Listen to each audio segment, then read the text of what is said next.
It is Tuesday, the 29th of October. Welcome to TDA, the day after, your favourite news platform and the home of popular culture as defined by the culture.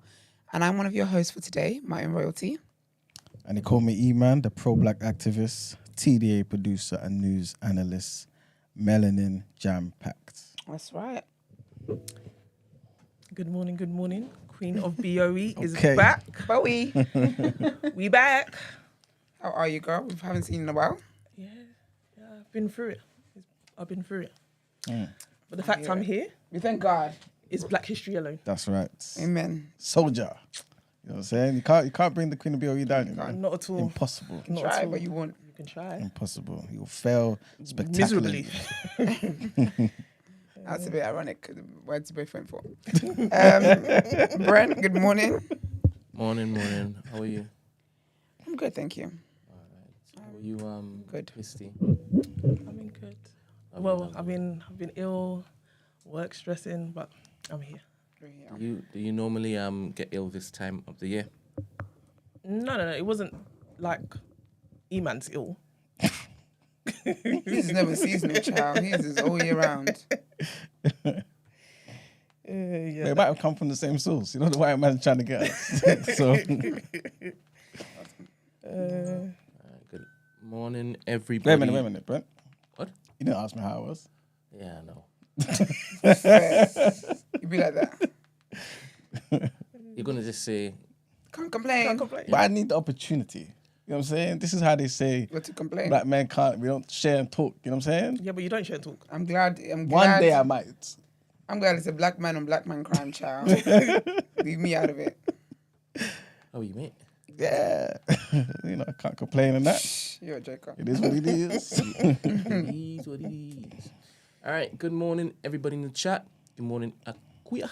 Good morning, Timmy. Good morning, Dr. Amani. Good morning, Johannes Williams. Good morning, Davina. Good morning, Amy Snow Globe. Good morning, Grand Rising. Good morning, I Am Energy Bars. Good morning, Drew Dogs. Good morning, Aisha. Good morning, Bex. Good morning, Andrew Archibald. Good morning, JM. Good morning, Abby Appia. Good morning, Marlon. Good morning, TJ. Good morning, Charles Mack. And good morning, Susanna F. Morning, y'all. Morning. Morning, y'all. Some new people, right? In the morning, I Am NG Bars. I've seen them before, I think. Okay. Drew Dogs. Yep, definitely. Charles Mack. Definitely. Okay. Pardon me. Good morning, everybody.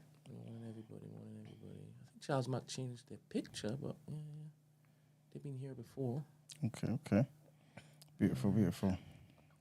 Love it. All right. Let's get into Lest We Forget. Let's do it.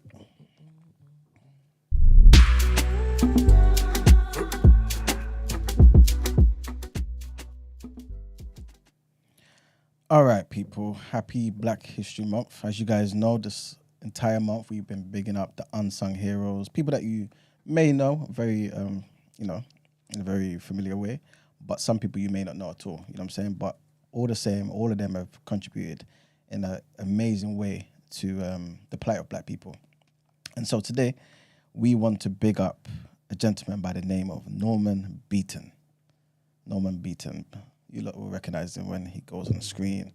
And he was a pioneering Guyanese actor who made significant contributions to British television and theatre, particularly for black actors. He was born in 1934 in Georgetown, British Guyana, which is now, Guyana. And Beaton initially trained as a teacher and became the first black teacher in Liverpool. However, his passion for the arts led him to pursue a career in acting and music.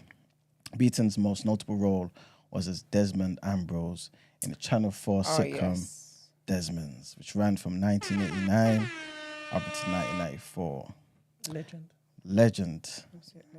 This show was groundbreaking as it was one of the first British sitcoms to feature a predominantly black cast, providing a platform for black British culture and stories. His portrayal of Desmond, a barbershop owner in Peckham in London, resonated with many viewers and helped to normalise black characters in mainstream British media. Why is he important besides the things I said already? Well, his stint in Desmond's made him the UK's first bona fide black TV star. In addition to Desmond's, Beaton starred in other significant productions such as The Fosters, which is the first black-led UK sitcom, and also Empire Road, which was the first black soap opera. A lot of firsts. He also played a key role in establishing the Black Theatre of Brixton in the 1970s, which aimed to support and promote black playwrights and actors. Beaton's contributions are important for black history because he broke barriers in the industry that was often unwelcoming to black talent. He provided representation and paved the way for future generations of black actors in the UK. His work not only entertained but also educated audiences about the black British experience, making him a significant figure in the cultural landscape. Here's a couple of things that he said. He said, the stage is a mirror to society. If we don't see ourselves reflected, how can we truly understand our place in the world? And he also said, a good story can change the world, one listener at a time. So big up the legendary Norman Beaton. Do you know how mad that we haven't actually had a show like that since? And given the time that show came about and that we haven't actually had it since is actually wild. As I was reading it, it just made me think of what Patricia said yesterday when she was saying about us going backwards. You know what I'm saying? It's like you may get us, maybe in numbers, being more prevalent, but in terms of the strongness, not compromising, like Desmond's, that show, we ain't, I don't think we've got that or had it since. Like, but yeah, it's going to change though. The woman that we want to bring up is Dr. Anne-Marie Imafidon. And she's a British Nigerian computer scientist, a mathematician, and a social entrepreneur known for significant contributions to promoting diversity in STEM, right? Science, technology, engineering, maths. She was born July 27th, 1990 in London to Nigerian parents. Anne-Marie showed an early aptitude for maths and technology. By age 11, she had passed A-level computing, becoming the youngest girl to do so. Wow. There she is on the screen. She later earned a master's degree in mathematics and computer science from the University of Oxford. Anne-Marie worked for several major tech companies, including Goldman Sachs, Hewlett-Packard, and Deutsche Bank. In 2013, she co-founded Stennett, which is a social enterprise aimed at encouraging girls and young women to pursue careers in STEM. Why is she important? Again, besides those things already, right? Through Stennett, this organization, this social enterprise that she co-founded, Anne-Marie has inspired and supported over 60,000 young people across Europe, helping to address the gender imbalance in STEM fields. She's also a sought-after speaker and has spoken at numerous international conferences advocating for diversity and inclusion in technology. Anne-Marie has held various influential positions, including serving as the president of the British Science Association and as the Chancellor of Glasgow Caledonian University. She has received numerous accolades as well. She's like Patricia yesterday, she's got an MBE. She got that in 2017 for her services to young women and STEM sectors. And she has also been recognized as one of the most influential women in tech in the entire UK. There's a couple of things she said as well. She said, if you can't see it, you can't be it. So we need to show girls and women that there are people like them in STEM and that they can succeed in these fields. She also said, we need to get rid of this idea that some people are good at maths and some people aren't. We're all capable of understanding it if it's explained in the right way. So again, happy Black History Month, guys, and big up Dr. Anne-Marie Imafidon and also the legendary Norman Beaton. Big up them. All right, let's get into our first headlines today.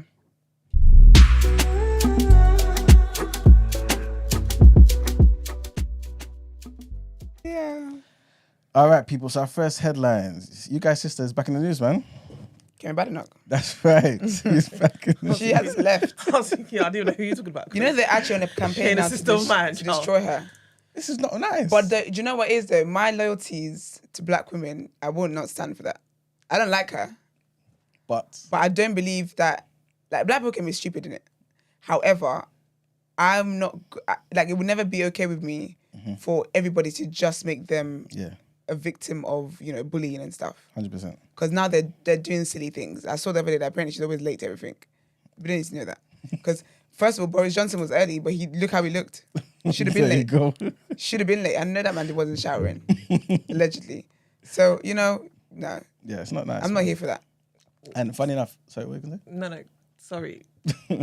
Wait, how are they? So I feel like the media. I feel like she's now currently the target of the media. Yeah. So when the media starts digging things up and saying this and saying that, Yeah, I'm not gonna stand for that, man. I'm not here for that. And why is that happening? Because it's between her and Robert Jenrick Yeah. to be the leader of the Exactly. Tory party. So they don't want her to be. So now they're going to, because they're literally trying to paint a picture of she's not responsive, she's not this. She might be a little racist. She might be a little tone deaf, and is. However, no, I just think that's too much. I'm not gonna be siding white people. As Yeah, possible. but that's your 100%. party, Iman. You said they're so diverse. So I mean, they're more diverse than our party. You know what I'm saying? Yes. You said they're more diverse. All so they've got is David Lammy in there, and even him. because now this black woman is in the running to be the leader. I want her to win. What do you say about that? I don't how like they're it. treating her. I don't like it. Just exactly what Esther said. And I was going to add two other things, right? She was in the interview that I saw, I think, yesterday. And basically, she's getting attacked from both angles, where people are saying she's lazy. So kind of what Esther was saying. But also saying she's aggressive. Oh, the So tropes. Exactly. there And we the go. interviewer asked her. Okay, so, that's good for her. but the interviewer asked her. She's No, she's that really is getting the good. day she deserves. Really. That is good for her. Why? Because I want to see what her response I'll would be. tell you what her response is. Okay. So the interviewer said to her, okay, da. And she said, she was calm, collected. You know what I'm saying? She was like, Nah. I said, that's it. You know, I was about to say, oh my God, you're an age. I was about to say, oh, Jebby. Don't be calm. They just cuss you for being aggressive. Yeah. Go in there with aggression and tell her you're not aggressive. Duh, just be calm. And she was like, listen, this is just that time where people are obviously going to be saying disparaging things about me. And then she was just kind of brushing it off. But the white woman was like, okay, yeah, but doesn't that feed into the whole black women are aggressive thing? How do you feel about that? Is that racist to you? And she said, well, I don't know who said it. It depends on who said it. You know what I'm saying? So she wasn't now she trying can to spot make it racism. about racism. Oh, So okay. she can spot racism now. Wasn't it Dan Abbott? The Dan Abbott thing, she said we weren't racist. Yeah, but Kemi. Okay. she's basically not saying it's racism. Of It course depends she's on not. who's saying it. Oh, Then okay. it might be racism. Okay. You know what I'm saying? Okay. But it is what it is, man. It's what it is. I want her to win, though. All right, so Esther Yes, sir. and Christy. Esther, I think you just said just now that you'd back it for Kemi, Yeah. right, on the whole lateness stuff because she's a black woman, right? Yeah, I'll back it for her, besides the lateness stuff as well. Yeah. Would you back it for her with the whole aggression thingamajiggy? I'm definitely doing that. All right. Now, how about when she cuts clear, bus case, and then she turns around and starts looking to do the same thing that she was doing before? yeah. She need help. What Yeah, then? but yeah, that's her though. That's her business. Like the actions I take and the person that I am is not determined by who other people are. That's not my business. So, I'm asking both of you, by the way. I'm not going to say I know the response. So, Got an idea? If she continues as normal, as in making sure that the workplace is unsafe for black women, they're not getting protection because she's there saying these things don't exist. What are you saying? I mean, I'm not saying anything. My empathy is capped, and I will be silent. Obviously, I'm not gonna contribute. I'm not gonna be. Okay, you'll be a But passive I'm gonna be silent. Okay. Yeah, I'm gonna be silent because I'm not piping up. Why am I piping up for her? Because, as you said, when she cuts through, she will do exactly the same, and those are not my people. So I will keep quiet. My empathy is capped. And how about you, Esther? If it comes up in conversation, I will express my opinion. But I don't think on a normal day, like when I have other things that's going on in my life, Kemi Badenoch is what I'm going to be fighting for. But if we're having a topic of the day or whatever, I'm not going to be on the side of the oppressors to continue to bully her. Yeah. Like I'm just not going to do that. Yeah. How about you, Emmanuel? If it's black men, and it's not Kemi Badenoch, let's say it is Kwesi Kwarteng, Yeah. and he was getting maligned for black tropes. Same, I don't like it, man. Would you back it for him? Yeah. I mean, you don't see me back other people that you don't Less. like. You know what I'm saying? And then Not if less. he turns around and then uses his same melanated skin to basically make it unsafe for black men, what would you do then? What do you mean by making it The unsafe, same though? question I asked to them, I'm asking to you, but just make it cool. meal. Like Okay. denying black men's. Okay. I wouldn't like it, but it's still. It just is what it is, man. Because I think it's similar to what Mark said the other day about the Chris Cabot thing. It's bigger than him. You know what I'm saying? It's about us all. If we allow sometimes for them to attack black people successfully, right, and say they're aggressive, say they're this, say they're that, it's reinforced for everybody else. You know what I'm saying? So you don't have to like the person, but just understand this person's seen as part of our community. And if you allow them to get away with that, all of us are there for the And picking. as that person is seen as part of our community, but they are also furthering harm to Yeah. me. Yeah. What is that then? What It's, is what? it's also terrible. So what am I meant to it's- say? But to that then. But then we can, I guess, verbally attack them too. You know what I'm saying? We can yeah. try and correct them and do what we need to. As a community, this is what we should be doing anyway. no, My thing as well is that I wouldn't come at somebody who doesn't feel the need to defend her, because I get why they're not defending her. Yeah, exactly. So that's what, Yeah, do you know of what I mean? course, So I know that me defending her is the personal thing, but I'm just not comfortable with, because for me, I feel like stuff like that opens the floodgates. Even though she definitely deserves it, but what it does, again, it's not just about her though. It's the effects for everybody else. So that's more what is that I care about. Yeah. Because she is just having the day she deserves. She really, I can't remember what it was that she said about Diane Abbott, but she in solidarity. She basically denied racism in that situation. and she basically said, "Get over it." Like she didn't even need an apology. Yeah, so She literally spoke on behalf of Diane Abbott and said she didn't need an apology. Yeah, To me, it's terrible. in that instance, I don't see where I need to be. So, I don't understand, Emmanuel. So, in that instance that she has just mentioned, where she's literally attacking another black woman, you made a whole video saying this is ridiculous, right? And you included anybody who was in our particular clan. 100%. Yeah, including her. Yeah. But at what point do you cut off the bad apple? Because it sounds like you're fighting the wick on both ends. Potentially, but because I feel like as a community, though, you should be able to chastise the people within your community for the betterment of the community. So I feel like that should be our business, though. But I'm not happy with somebody outside of our community talking bad about somebody within it. Okay, and when you say within, did she make claim that she's part of us? No, but she is. but she unfortunately represents us. Yeah, she is. No, but she's basically said she doesn't want to be seen as part of that. When do you let them go and let them be with their people? No, but you know what? I'm with Brent. No, but she doesn't want to be I'm seen. with Brent. No, but she doesn't want to be seen. Doesn't change the way that she is seen, and doesn't change the effects that unfortunately has on other people that look like her and that are from the same people that she's from. So I get that she doesn't want to see that. I get that she's denied it. Unfortunately, all the white people she works with they're not accepting that denial. So unfortunately for the rest of us, whatever she does, the rest of us are painted with that bad brush about that. So when I'm going to be speaking, if I'm having conversations about that and tackling the bullying and whatever else is going on, it's not necessarily just for her, but it's about, again, the ripple effects that it has for other people, other people that she's removed herself from, but her oppressors have not removed us from. If that makes sense. Yeah, it does. Emmanuel, let's just say that before she looked to run for office,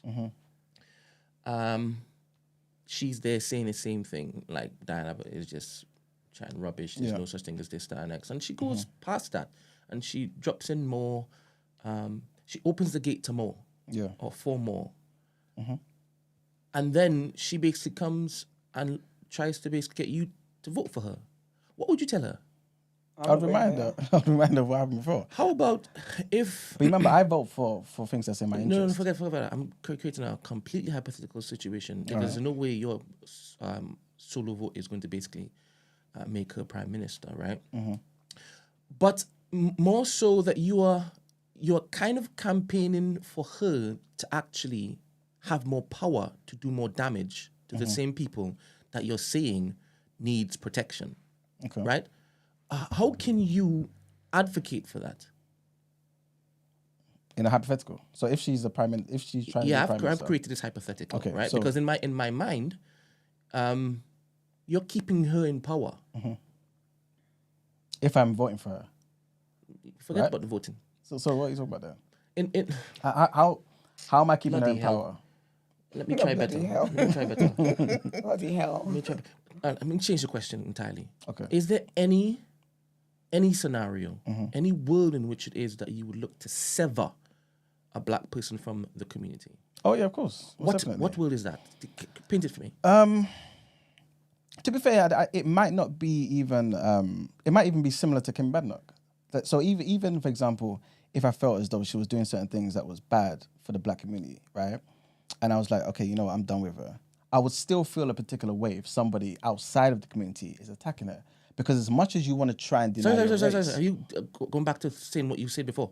Yeah. No, don't do that. I understand that. Okay, cool. What you said before. I want to now understand if there are any ways in which it is that you would do the thing I thought you would do, which is remove them and not look to go protect them. But but that's what I'm trying to say to you. To me, You would always protect, you're saying?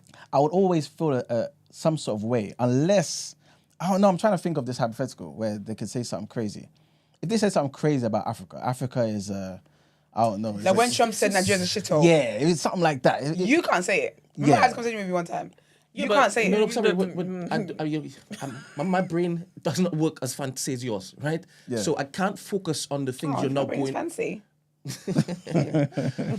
I have cut off Kanye West, right? Okay, and yeah. you've heard me several times going back and forth with Drew Emmanuel for the nonsense that he's been doing, right? I don't care if he comes back and says, "Oh, forgive me." I'm like, fool me once, I'm sorry. Yeah. All right. I'm with you, Brent. Right? So Not 3 times. you haven't. I know you haven't cut off Kanye West, right? Okay. So I know you've been consistent in that sense. Candace Owens, I know you haven't cut her off. Nope. Right? But I have. Right? So what does it need to... What does it need to look like for you to basically say, all right, enough? I'll be honest with you. I think it's maybe because I haven't thought about it. I've not thought about what somebody needs to do to be like, okay, cool, I'm done with it. I feel like if it happens, then I kind of just know. And in my head also, I'm the type of person who doesn't see it as, okay, I've cut you off. And so, like in my head, I just don't think about you. You know what I'm saying? If I go out my way to say I'm cutting you off, then I feel like you've done something extreme to me. You know what I'm saying? And I'm completely done. You no longer exist. Have you cut off Kanye?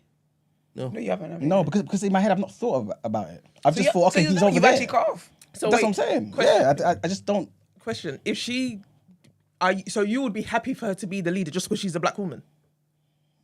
Because then you'll be going back on what you've said previously. So are you happy for her to be because she's just a black woman? So you're happy for her to get in there? I want her to have an opportunity, and the reason why I say that is it's twofold. Because she's a black woman, I think that would be good, right? But I think number two also because I feel like she's somewhat sharp, and I feel like that will make Labour fix up as well. I don't care who wins anything. I just care about what black people can get from the winner. That's all I care about. Okay, and as Right. she's the winner, what do you think black people get from her? I don't know. It depends on her policies. She hasn't said her policies yet. But if her policies can benefit us economically, that's something that makes sense. In terms of her track record, what do you think? What's she done? they're She's not in power. No. Okay, but she's said things. Yeah, so but you kind of she's not rolled out any policies. okay. You know what I'm saying? Like if she had rolled out policies that, okay, cool, this is what I'm going to do. Because I remember even in that same interview, she was saying, I don't really want to talk about speculative things because then people will start acting as though speculative things I mentioned are the things I'm going to do like in a concrete way. She's not in power. She's not the opposition leader yet. You know what I'm saying? So I can't necessarily grab onto anything and say, cool. So, but why isn't she talking about this? If she wants to be in. Yeah, but remember, she's appealing more so to the Tories. Okay. You know what I'm saying? Because none of us have a vote in this. You know what I'm saying? This is more so about the Tories. I can be the best leader for our party sort of thing. You know what I'm saying? Between her and Generic. So I would like to see her be the leader. Anyone that is strong enough to make Labour fix up, bring them to account. Forget. No, but Labour. that's how I see the opposition. You know what I'm saying? That's how I see it. No. So that the country can Isolate benefit. Labour from this. Okay, forget, cool. We're not talking about them. All right. I'm saying for her to forget what because again that's all speculative because she may get in and Labour ain't gonna do shit. So what I'm saying to you is if she gets there, Yeah. How do you think she's going to benefit us? Do you genuinely think she's going to benefit us I don't know. I don't know if she do anything. based on her track record? Okay, I'll put it this way. Do I think she'll do anything intentionally to benefit black people? No. So then why do you want her there? That doesn't mean anything to me. Okay, but why do you want her there? Because she might do something that might benefit us. So, for example, if she lowers taxes so that some of us can put our kids in certain places, so some of us can have extra money in our pockets to buy groceries and put extra money in our pockets so we can take our kids to nursery, whatever it may be, then that's something that makes sense to me. Yeah, but that's a general thing. That's not a black person thing. That's- So you but- don't mind? I don't mind because who's going to do anything for black people? Nobody. See, Iman. What's Nobody. killing me is the Iman. BOE standoff. No, Iman. what are we doing here? No, but Christy, What are we tell doing me, here? tell me, tell me, one party that's going to do something for black people in this country. Okay, but then why does it matter if she's in the Because leader she or not? might do something that will benefit her interest, her party, that will benefit us. I don't believe in full blown just take from people working. People's Journal You know, today. I'm going to tell you something. But that mentality to me is similar to how the the other side say all tide lift rising boats. Like, yeah, we do something, it's going to benefit all. That's that's the other side. That's their talking points. But right? a lot of the time so that's what you're speaking to. No, but a lot of the time it doesn't. You see what I'm saying? Okay. So a lot of the time, but the other side it does. Yes, because it frees up those of us who are middle class and working class. A lot of the time we feel as though, okay, I'll give you a perfect example. Everyone wants to vote for Labour. Again, I'm going to talk about it in the People's Journal today. Obviously, they keep talking about the 20 billion black hole they need to fill and all this sort of stuff, and the definition of working people. None of this will change, right? For working people. There will be no increase in taxes for national insurance, VAT, and income tax. Yet, Rachel Reeves, again, it could be speculation. We're going to find out on Wednesday. But what they're saying is, potentially, she's going to bring in something that is going to mean... Sorry, let me get it for you so I don't get the figures messed up. Sorry. 700,000 working people will have a £400 tax rise. £400 tax. I guarantee you, with that £400 leaving your pocket, your life will not be changed in a better way under Labour. I don't believe so. I could be wrong. But what you will feel is the £400 leaving your pocket. If Kemi Badenoch or any other person can put something in place that keeps £400 in your pocket, or maybe allows for an extra £400 to come into your pocket, to me, you have my vote. You see what I'm saying? If you can do something that can benefit our community, because believe it or not, we are 4%. None of them care about the 4%. We don't make no significant nothing. We have to go at the local level, do our thing. Fantastic. But when it comes to actual laws that's being implemented in the country, why are we voting for people that are going to put certain things in place and make it hard for us to live? It doesn't make sense to me. So just to answer your question, I don't think any side considers black people. You love to fall on this. You love to fall on this hill. No, but it's either true side. though. It's true. But you push for a certain side, so you can't. Why say, do I do that though? You Why can't do I say do either side is not. The reason why is because a lot of us care about how much money we have in our pocket. We've all been hit hard by the cost of living and by inflation. So if somebody can put certain things in place, right, that can prevent that, then it's beautiful.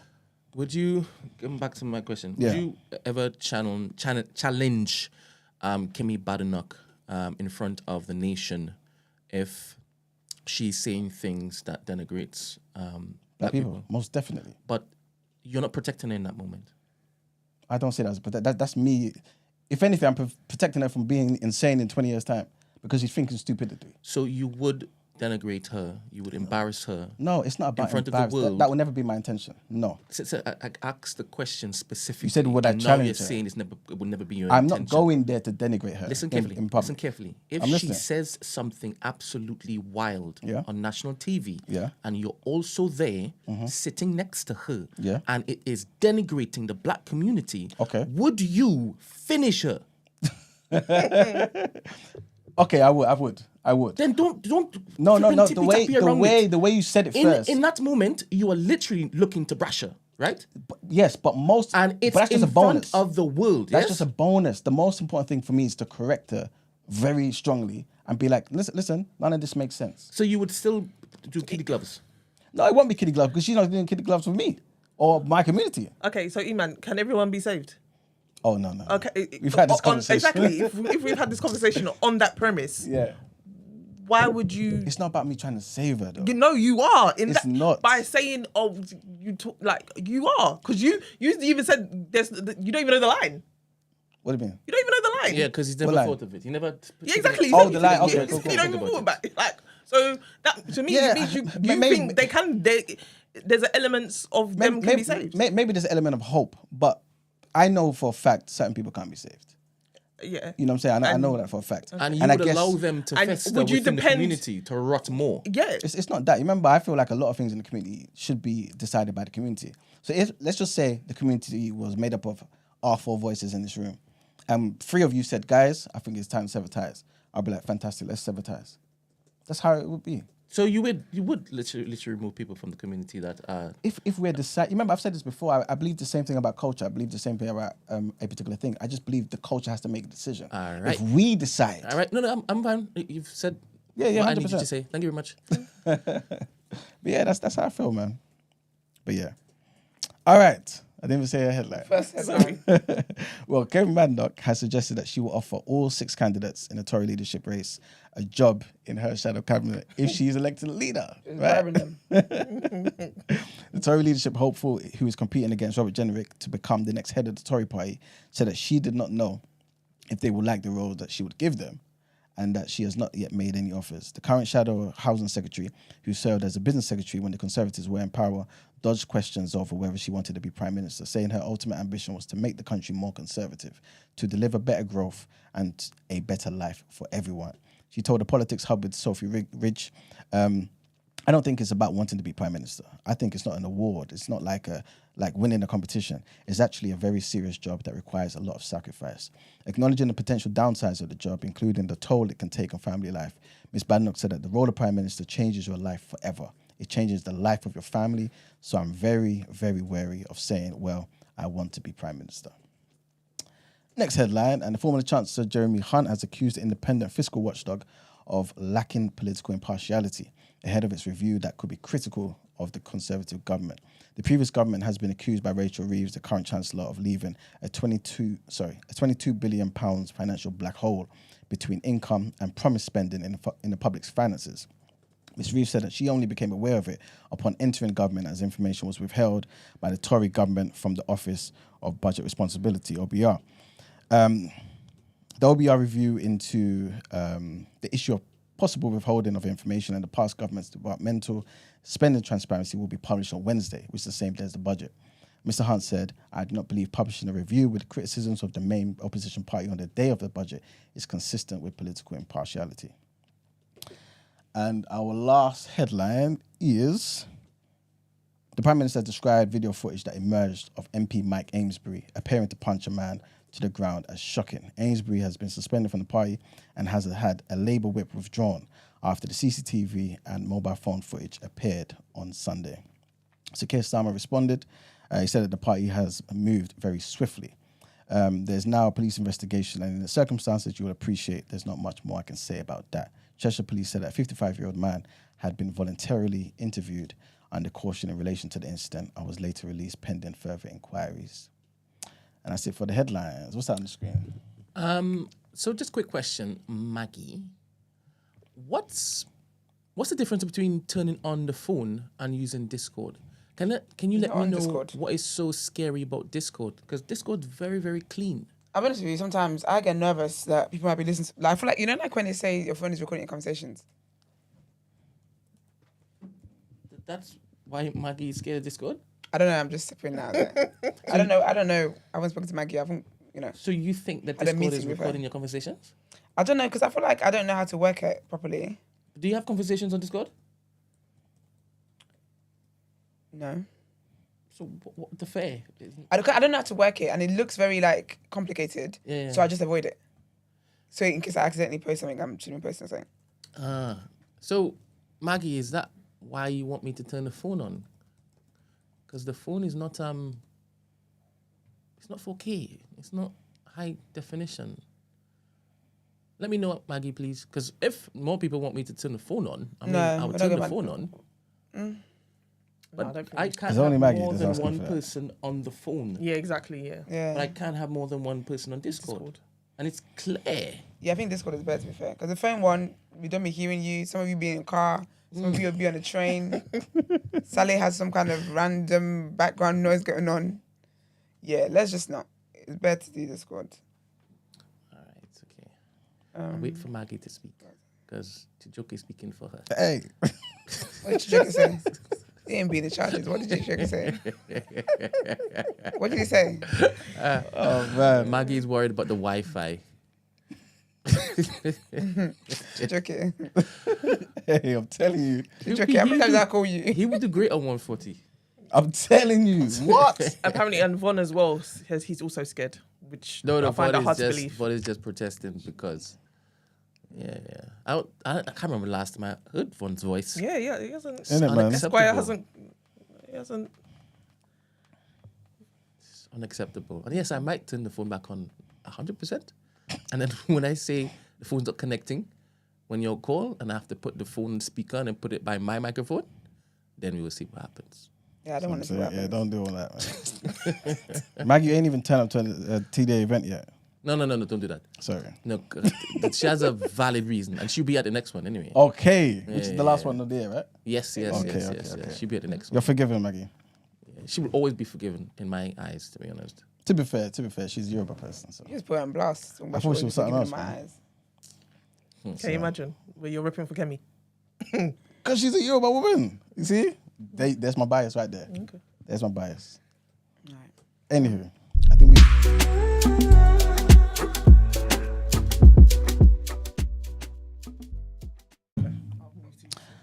All right, people. Today's topic of the day. The question is, truth versus perception. What is more important to you? I feel like this could be applied to almost anything in life, right? Could be applied to all sorts of contexts, all sorts of things. But generally speaking, yeah, what's more important to you, truth or perception? What would you prefer your life to be governed by? What do you govern your life by?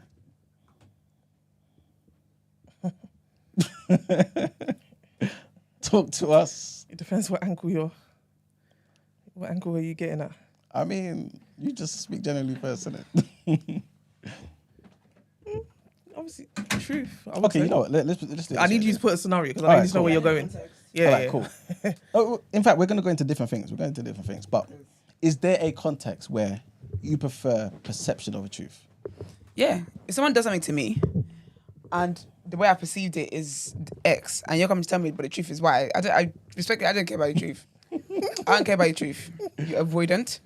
It's how I see it. So yeah, there's certain scenarios, and I think also as well, you know, like so, I don't know. I feel like if someone as well says or does something, like the truth is that they did this thing.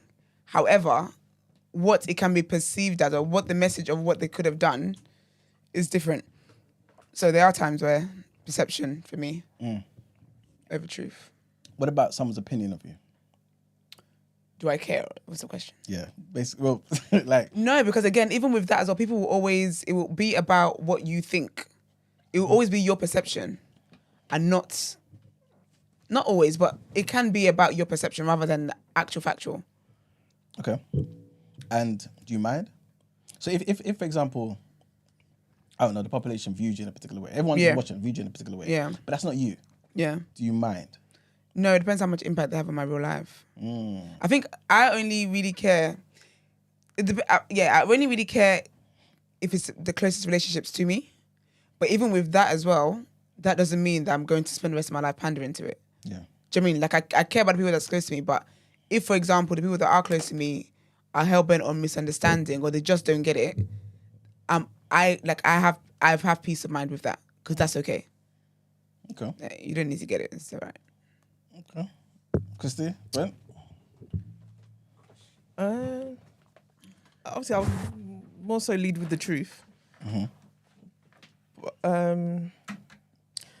depends on. Do I really care? Are you saying like a person's perception of me? Yeah. So everyone's watching you now. Everyone's seeing you. Because most people, I guess maybe a handful of people would have met you. Yeah. At, let's just say TV events or whatever it may be. But most people haven't. A certain perception. Exactly. Of me. Yeah. Do you mind what that perception is? Obviously, you may not know what the perception is, right? But do you mind if you found out now that it was wrong? If Brent did a poll right now and they chose the wrong thing and you thought, wow, do you care? No, I don't actually. I actually don't. Why not? But more time, I feel like the perception of me is true. So I ain't gonna deny it. Does it depend on what the thing is that they see, though? It probably it would depend. Okay. It would depend. Okay. Because it's obviously I've got the perception that, for instance, maybe like, I can be aggressive. So. Is it true? And the funny thing is, not in my day-to-day life, I'm not like an aggressive person. Can you see how people could think that But way? no, but I can see how they think that way. But I think people confuse the aggression with passion, and the passion I have for BOE. Yeah. So they perceive that on the way I speak about things, it can come across as aggressive. Can you be? And obviously, if it comes across that way, then I mean, man. so be it. So be it. It's like it is what it is. Yeah. Can you be aggressive and passionate? Yeah. Yes, two things can be true at the same Can time. it look the same way? I feel like you can get it confused. Like, I'm genuinely just being passionate, but you're taking it as... No. Two things. Yes. One, passionate. Yes. And there's aggressive and passionate. Two different things, right? Yeah. Yeah. Can it look the same way? Yeah, you can display passion in a certain way. No, yeah. You. It depends what we're talking about. So I can 100% be aggressive in the way I'm speaking. It depending on the topic. 100%. Yeah. Right. But what I'm trying to get at is, if you can basically see that when you are passionate, Yeah. and in another situation, you are aggressive and passionate, it comes across the same way to you, right? If you look in the mirror, it's the same types of vibes. Hand movements, facial expressions, timbre of your voice, everything, right? Yeah. If that happens, can you blame people for not understanding that it's just passionate this time round? No, it's the same vibe. It's the same vibe. It's the same temperament. Spider-Man. Yeah, no, I can obviously get it. That's why that possession is definitely out there, but I don't actually care. Yeah, there we go. I don't actually care. Question, no, I genuinely don't care because the people who actually know me or my inner circle who are generally who I'm around, they know me. So they know what it is. So that's why I don't really care, to be honest. So if others perceive me as that, that's okay. Brent, same question to you. The reason why I'm so intrigued about this particular thing is because I watched a video yesterday. I think it was like a little biopic of Trump. It was like a summarized version, like 24 minutes, right? Not massive. And like he lived his life off of truth. Yeah. It's all about perception. Yeah. Right? And I will lie, bold-faced lie to make sure I get up and stay up in life. Because I can. I think you or him? That's what he said. Trump, cool. right? There was one time he basically lied to Forbes, I think it was Forbes, and said he owned 90% of his father's business, right? And he only owned like 5. Yeah. But then Forbes basically listed his wealth down as, not he owned 5. I don't know how much he owned. He may have owned nothing at all. But Forbes listed his net worth down as 100 million when it was 5 million. Yeah. Do you understand? And off the back of that, like he's obviously now been able to swim around life a bit more freely, right? Do other things off the back of that particular thing. Yeah. So in his head, he's like, truth? What the hell? I don't care about truth. I care about how I'm perceived. Yes. And I'm moving in that particular manner. And then after a while, that particular perception is going to realize a reality. Yeah. Right? 100%. So I'm like, ooh, what's this about? What? Do I care about truth or do I care about perception? Right? And I think, especially the people in my life, I care about how they perceive me, right? Regardless of the truth of it all, I do care about how I'm coming across to them. And I adjust to suit. That's in that particular context. But I don't know.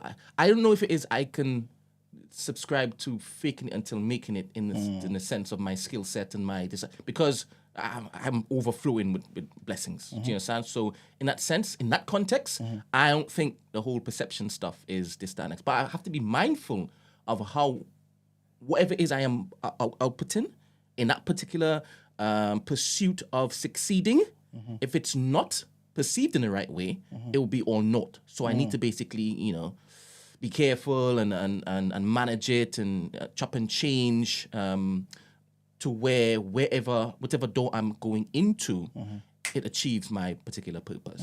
Yeah. But I always have this fear in my head. What if they check?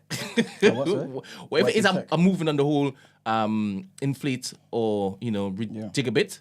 What if they check? And then am I good enough to basically in real time freestyle like a pew pew pew shoulder roll? Yeah. You understand? Yeah. It's all fun and games until it is to find out you've been chatting shit.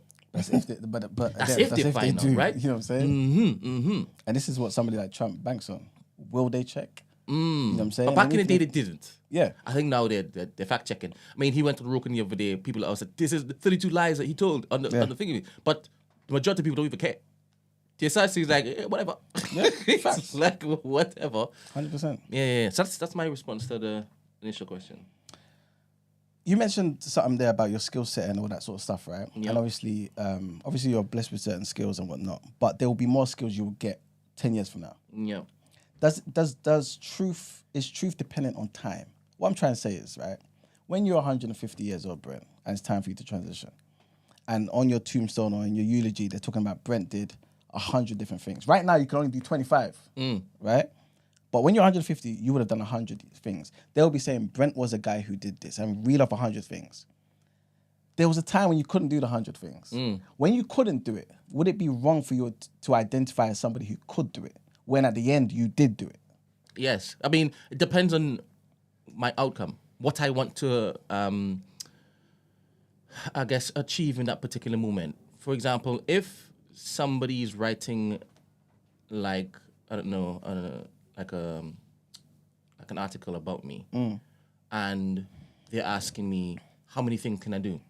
And I say 125, and I can't, right? Any good researcher would find out that I can't, right? So in that particular sense, I don't want anybody, even people online, when it is that you come out of favor and they start looking to dig deep into your comings and goings, and then they start saying, wait a minute, this guy said this, and hey, there's no evidence of this, that, and next. I want that. Do you understand? Yeah. So no, I don't think it's good for me before time, before reaching, before arriving, to lie about the things that I can and can't do. If it didn't involve you telling anybody, it was all in your head, would you see it as lying? What? So, for example, you're not telling anybody, oh, I could do X, Y, and Z. It's just you thinking you can do it. What I'm trying to get at that's a different question you're asking me. Yeah, I mean, I have dreams of grandeur. I'm a delusional mother ever. Yeah. But that's a different question you're asking me. I know it's a different But question. if I don't vocalize it to people, like I can do such and such, Yeah. are you saying it's like it's speaking things into existence? Is that what you're saying? Is that what we want? Yes and no, but more than speaking into existence, more so understanding that you speak it, right? But you've spoken it, you've seen it, and so you become it in some capacity. So, for example, Muhammad Ali, he spoke about him being the greatest. When he was saying he was the greatest, he wasn't the greatest. He just wasn't, right? But he became the greatest. See what I'm saying? I don't know. It's a bit different. It sounds like you ask me, can I aspire to greater than my current station suggests? It's more so me saying, if you didn't have something in you that could see past the 25 things you can do at this stage, would you, by the time you're 150, have been able to do the 100 things? That's if basically I what I'm trying to say don't to you. have a belief that I can, would I? Yes. It's arguable that I may not. That's where I'm basically taking it to in terms of perception. So your truth might be right now, I can only do 25 things. Yes. But I perceive myself as somebody who can add 75 things more. Yes. And because I perceive it, something in you becomes it. And it becomes your reality. All right, now run through the room because I'm not on camera, so I can't clip any of this stuff up. All right, so cool. Let's let's. Okay. So, Christy, would you see yourself as somebody who, how do I put this? Is your truth and perception time dependent? So, like I was saying to Brent, right? So your age right now you can only do 25 different things only, but 25 is a lot of things, right? But you can do 25 things. But by the time you transition now, and you're with the ancestors in Yoruba land, and you're 150 years old, you could do 100 different things. Is it wrong for you to perceive yourself as being able to do those 100 different things at your stage right now? Because when I read your eulogy and I say Christy did da-da-da, I'm going to read off 100 different things. None of those things I'll be saying were in at this age she did it, at this age she did it. No, you were just somebody who did all 100 things. Do you get what I'm saying? It depends how strongly I believe I can do those things. Okay. So is your perception, what can you do to widen your perceptions? Can perception be widened? Yeah, I believe so. I feel like that's more into how you see yourself more so. So if I actually can, I've genuinely analysed the person I am and I know I can actually do those things, then 100%, and then that would be what I would perceive kind of thing. So yeah. But aren't there things in your life that maybe you've become that you never saw yourself becoming?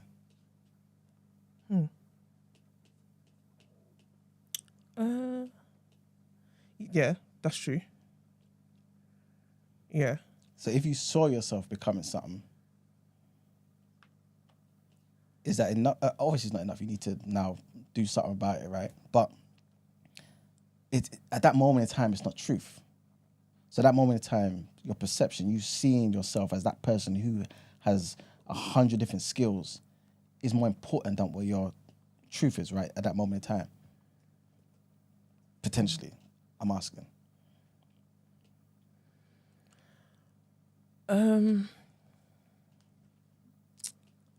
I guess it depends on, because if the truth at the time is I can only do these certain things, but I'm saying what I'm accounting for what future things I can potentially do.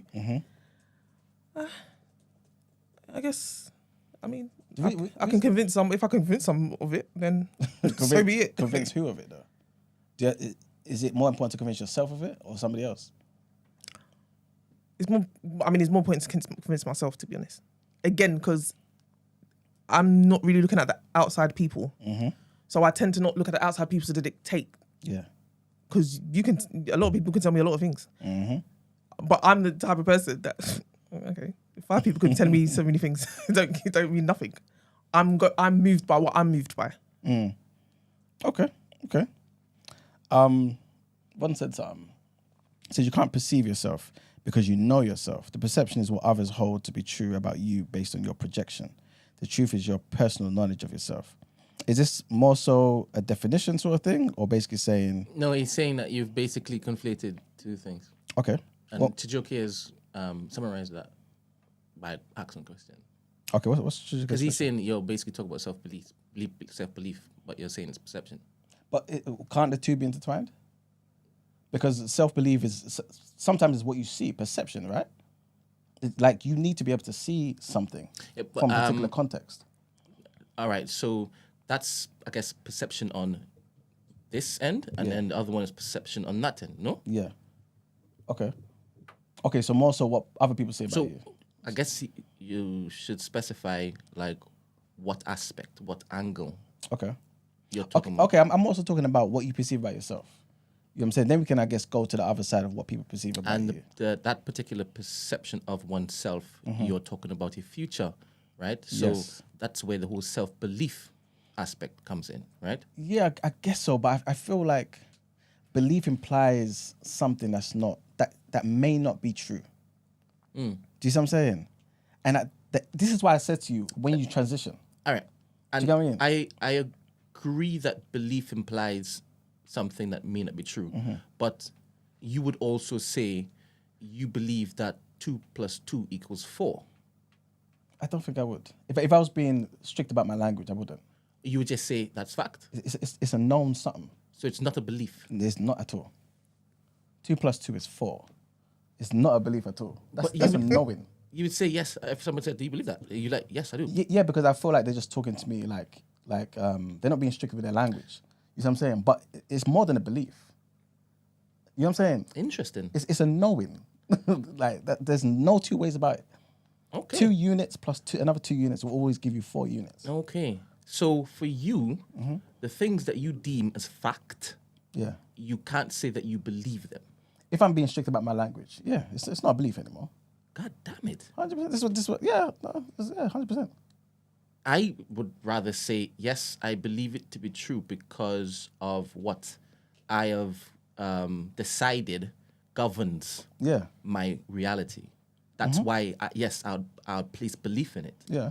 I guess I understand what you're saying because of semantics. But yes and no, but it's kind of like, I think one time you asked me about, do I believe in God? I said, no, I don't. Like, that realm of belief is not, I know. You see what I'm saying? Oh, sorry. Sorry. You're applying the same fact thing. Yeah. Whoa. What happened? Wait a minute. What happened? So, this is so interesting. Talk to me.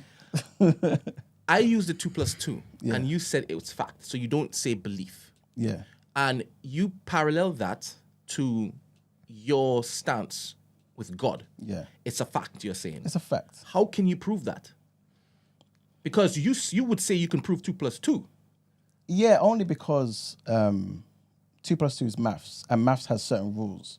I don't feel as though And you subscribe to those rules. yeah, in the realm of maths, yeah. I don't necessarily think God is God encompasses maths. God's arena encompasses maths, encompasses I don't want science, you to but wibble bubble isn't. out of any of this. I'm right? not trying to. I didn't At know all. you never basically said you believe in God. No, because I think it's a fact. Yeah, because to me, my we ain't gonna go into it, but my experience and how I see life, how I see how I see the world, how I see my existence, my being, was commenced from God. I wouldn't be here without that being that exists. It's not a belief. There's no, to me, it's everything falls apart if God is not here. It's not a belief for me. It's a knowing. I know God exists. I know God. I don't believe God. Because you've experienced God. It's true. And once indeed. you've experienced this thing, it becomes truth. I mean, I don't think that's always the case, but I think No, for you. In this case. yeah. In this case, yeah. All right, fair. Yeah. All right. You know what I'm saying? So I mean, I'll leave that there. I mean, people could take whatever it is that they could take from that, but let's push on. But yeah, exactly. All right, let me get to Esther. Before we go into how people perceive you, well, actually, we kind of started there already. But in terms of how you perceive yourself, I mean, the people are saying I'm kind of conflating it with self-belief, but Yeah. let it be so. Does it matter what you perceive about yourself at any given time? What I'm trying to say is, like I was saying to Brent and Christy, if, for example, now you're 150 years old, it's time for you to go, right? Goes to heaven, and we're now reading your eulogy, Yeah. and we're saying Esther did 100 things. This is her skill set. Right now, your current age, you can only do 25 of those things. When we read the eulogy, though, we're not going to say, well, Esther at some point could do this. No, the person who is Esther did these things remarkably. And there are 100 different things. That's just the reality and the truth. Yeah. Right now, you can't, though. But without that perception, could you be able to achieve the additional 75 things that's necessary to make it truth at the end? Yeah, see why they say you're conflating things. Okay. That's just, yeah, it's definitely self-belief. But is it? I have to come back there. It is. I'll tell you why. Like I was saying to Brent, self-belief kind of implies it might not happen. But the end of the story told us it did. Do you get what I'm saying? Is that belief? But that's more to do with the word is not self-belief. It's not perception. It's more to do with just kind of people believing in you to achieve these things. Okay. Not trust either. I can't pin the word, but it's more to do with that. I don't get the question.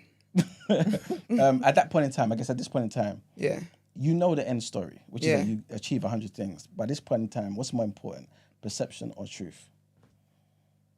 I think truth always is though for me, even regardless of the things that people like perceive of me.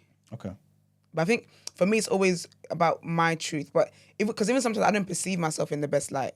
But even I know that how I'm perceiving myself isn't always the truth as well. So, yeah. I mean, not to take us back, but in terms of there was a certain perception of Chris Cabba. Oh, yeah. Is that truth? Or based on the perception? Based on the perception is that the police were right in doing what they were doing, in what they did, and other people's perception was no.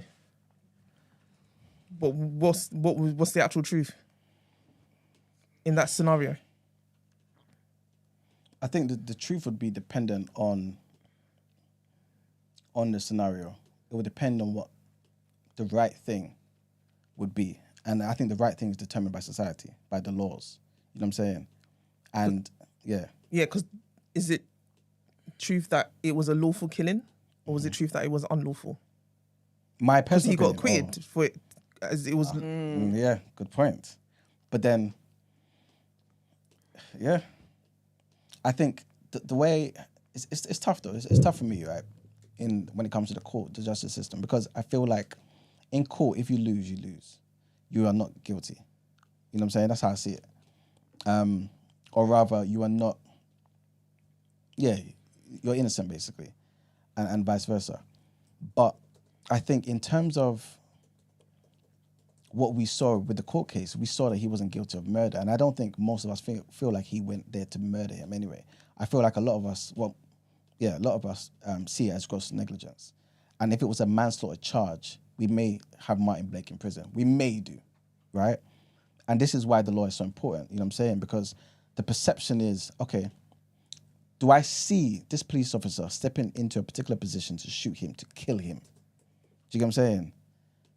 Do I see him stepping in a position to stop him in his tracks, to injure him? I think that becomes a clearer image for me. You know what I'm saying? And so when you take it to the court system, you say, no, this is what we're trying him on, only this, then you have an issue. You know what I'm saying? So, yeah. The justice system is not perfect. I mean, we know that as black people, you know what I'm saying? But I feel like in a system where, let's just say you had aliens in there conducting the affairs of us as human beings, if you're doing what you need to do, you've got a jury, you've got both cases, prosecutors, defenders and whatnot, the court case has to have some sort of weight. And I think what comes out needs to be the thing. It's kind of like what I was saying before when we were talking about the whole Tory and Meghan situation. Yeah. I said, this is my opinion, but if this guy comes out and he's guilty, that guy did it. It's that simple for me. You know what I'm saying? So right now, he did it. You know what I'm saying? That's just how I see it. But yeah. Okay, in terms of, let's go back to the strict definition that people want, right? Perception, how people see you. To me, I feel like the truth will always set you free, innit? You know what I'm saying? That's why I think. But I do see in certain arena, perception is more important, 100%, because people need something to hold on to and believe. And this is the reason why certain people are great leaders, because it's hard for the people to see them in any other light. And sometimes, even if it's not necessarily true, seeing them in that light is enough to galvanize the people and get the people to do something that they wouldn't otherwise do if they knew the truth about you. Because people don't want to see the humanity in certain figures. They don't want to see it, right? They want to believe the person with the halo on their head. And sometimes it's necessary. It's necessary. Give it to them. You know what I'm saying? So I think a lot of the time the most important thing is the results. So if that's what's necessary, then perception is key. This kind of goes back to what you were saying about Trump. Trump recognized that for me to achieve what I want to achieve, this might be a good step for me to tell them I own 95% of the company, because it'll put me into Forbes, people will see me differently, and everything will change. I remember when I used to work at a bank, one guy came in and I noticed he had a Rolex on. And I noticed it because it kind of looked weird on him. It was kind of baggy. But anyway, it was a white guy, right? And I started chatting to him about this. Is like, how many years? And it was a lot when I was a lot younger.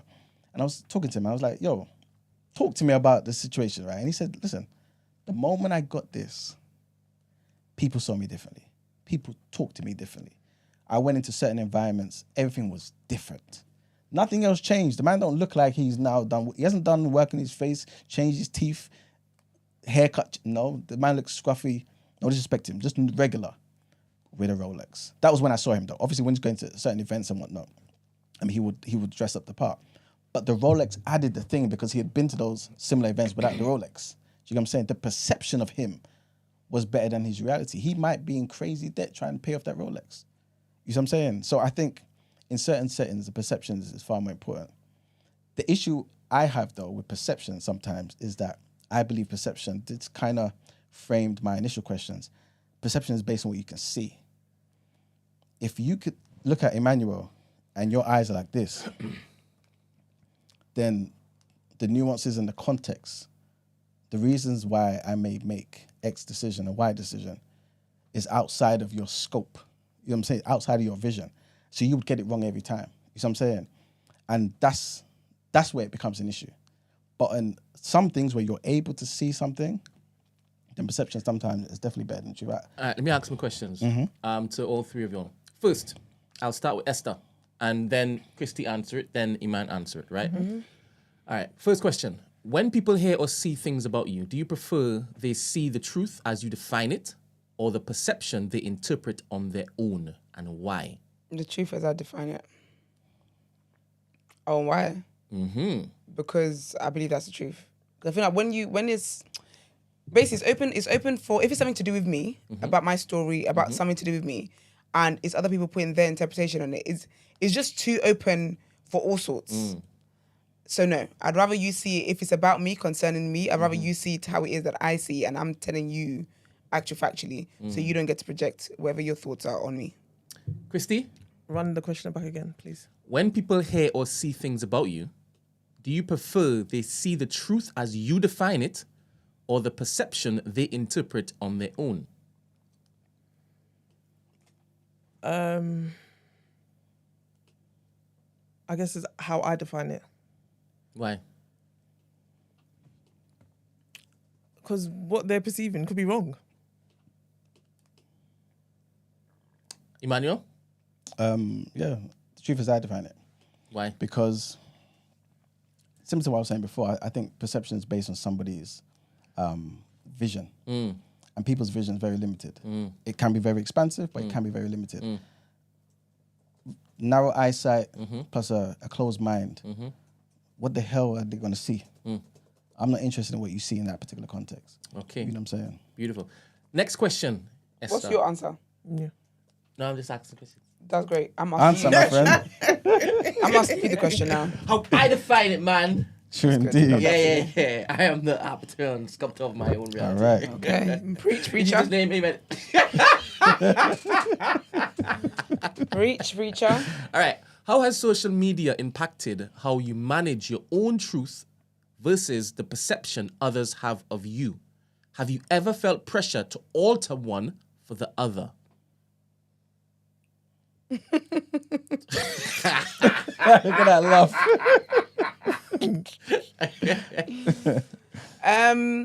I would say definitely I don't believe we should be knowing what people think about us in the way that we do based on social media. I would say, yeah, it definitely has made me reconsider, but then at the core of it, it's not natural to me. Yeah. So I can never change myself to to meet the requirements or people's perception of me, because it doesn't come natural to me. So that will be me acting, and I just can't do that.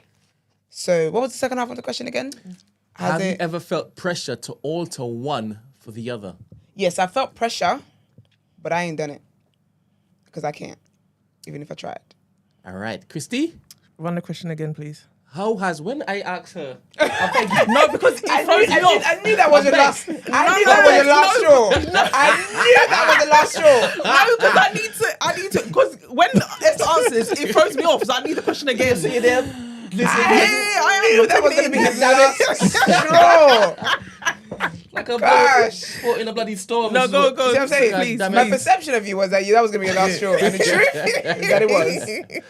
All right. How has social media impacted how you manage your own truth versus the perception others have of you? Have you ever felt pressure to alter one for the other? In terms of the second question, no, I haven't felt the pressure to alter. The first one, how has social media, as in it affected me? You mean? I don't know. I don't know that it has, in a sense, because I guess I don't. I view it like I go in and go out. You don't use it to push a particular Yeah, thing. I'm not. Yeah. I actually don't use it for anything other than my actual pure entertainment. So I don't use it as a tool for anything. So anything I put out there, I'm just putting it out. Like I'm not using it for any type of message or anything like that. Yeah. Do you just have Instagram Yes. and you just post pictures of yourself on Instagram? Yes. Do you type comments in other posts and whatnot from other people and other Instagram pages? Very rarely, but I do sometimes. So you don't really you're not presenting yourself as anything, but you were when it is that you were a podcaster. Did you care about people's comments and whatnot? No, that's the funny thing. Even when I was Sorry. It sounds like swing music, right? Yeah, it does. It's like jazz. What do you think that is? The guest. I guess. It ain't Mugs. I thought. Yeah, Mugs is cultured like that though, but if he's playing that, I would expect him to come in here with a silk shirt. Yeah? Absolutely. He gives me that vibe. You know, cognac. All right. Yeah, no, when I was like we had a separate page. Yeah. And then there was my page. And to be honest, my page was private for a very long time. Yeah. I didn't open it because I didn't really want that level of Yeah. Did you limit the type of things that you would say because you didn't want people to think you were racist? No. You just said everything. No, because when I was on the pod, you would hear my thoughts anyway. So whatever I posted, what does that matter? What about what you posted? Okay. Like, what did you were you your authentic self whilst you were podcasting? Did you hold back at all? Oh, hell no. Oh, you said everything. I said what I said. Right. Lovely. Come this way. What you, Manuel? I'm mindful of it, 100%. Morning. Morning, Yeah, babe. blessed and highly favored. Morning, hon. Yeah, I'm definitely conscious of it. Have I felt pressure? I wouldn't necessarily say. And then you can sit there. I wouldn't necessarily say that I felt pressure as such from people, more so for myself, because I'm thinking about the end goal. I don't think it's always important to be right. I think it's important that I think the end goal is achieved. So let's just say if I'm trying to push a particular thing for the betterment of black people, if it is that you don't like a particular thing I'm saying, I feel like I should still give you the truth, but at the same time, I think I have to be mindful of where people are. All right, stay there. Because I think you're bleeding into the next question. Okay. In the podcasting space, do you feel a responsibility Sorry, let me start again. In the podcasting space, do you feel a responsibility to present a certain image or narrative about yourself? How do you balance that with staying true to who you are? That part doesn't really necessarily change as much in terms of like the narrative about myself. It's more so, I think, I don't know, like my personal being and stuff, like obviously I like to keep certain things personal anyway, but I don't think that part changes as much. Interesting. It's more so, Have you changed what you say or talk about or your positions whilst on TDA? Yeah. So you have done it? I guess so. But I thought it was more so a question about my personal, so let's just say what I may do in my personal thing. Like so it says here, in the podcasting space, do you feel the responsibility to present a certain image or narrative about yourself? So the thoughts that you hold, the positions that you hold, these are all yours, right? Okay, I guess so. I don't know if Not when you're playing devil's advocate, you ain't. I keep telling you that. No, but I don't know. I just feel like you got to meet people where they are. You know what I'm saying? And so, do you share your authentic self on here? Like, do you live a different life?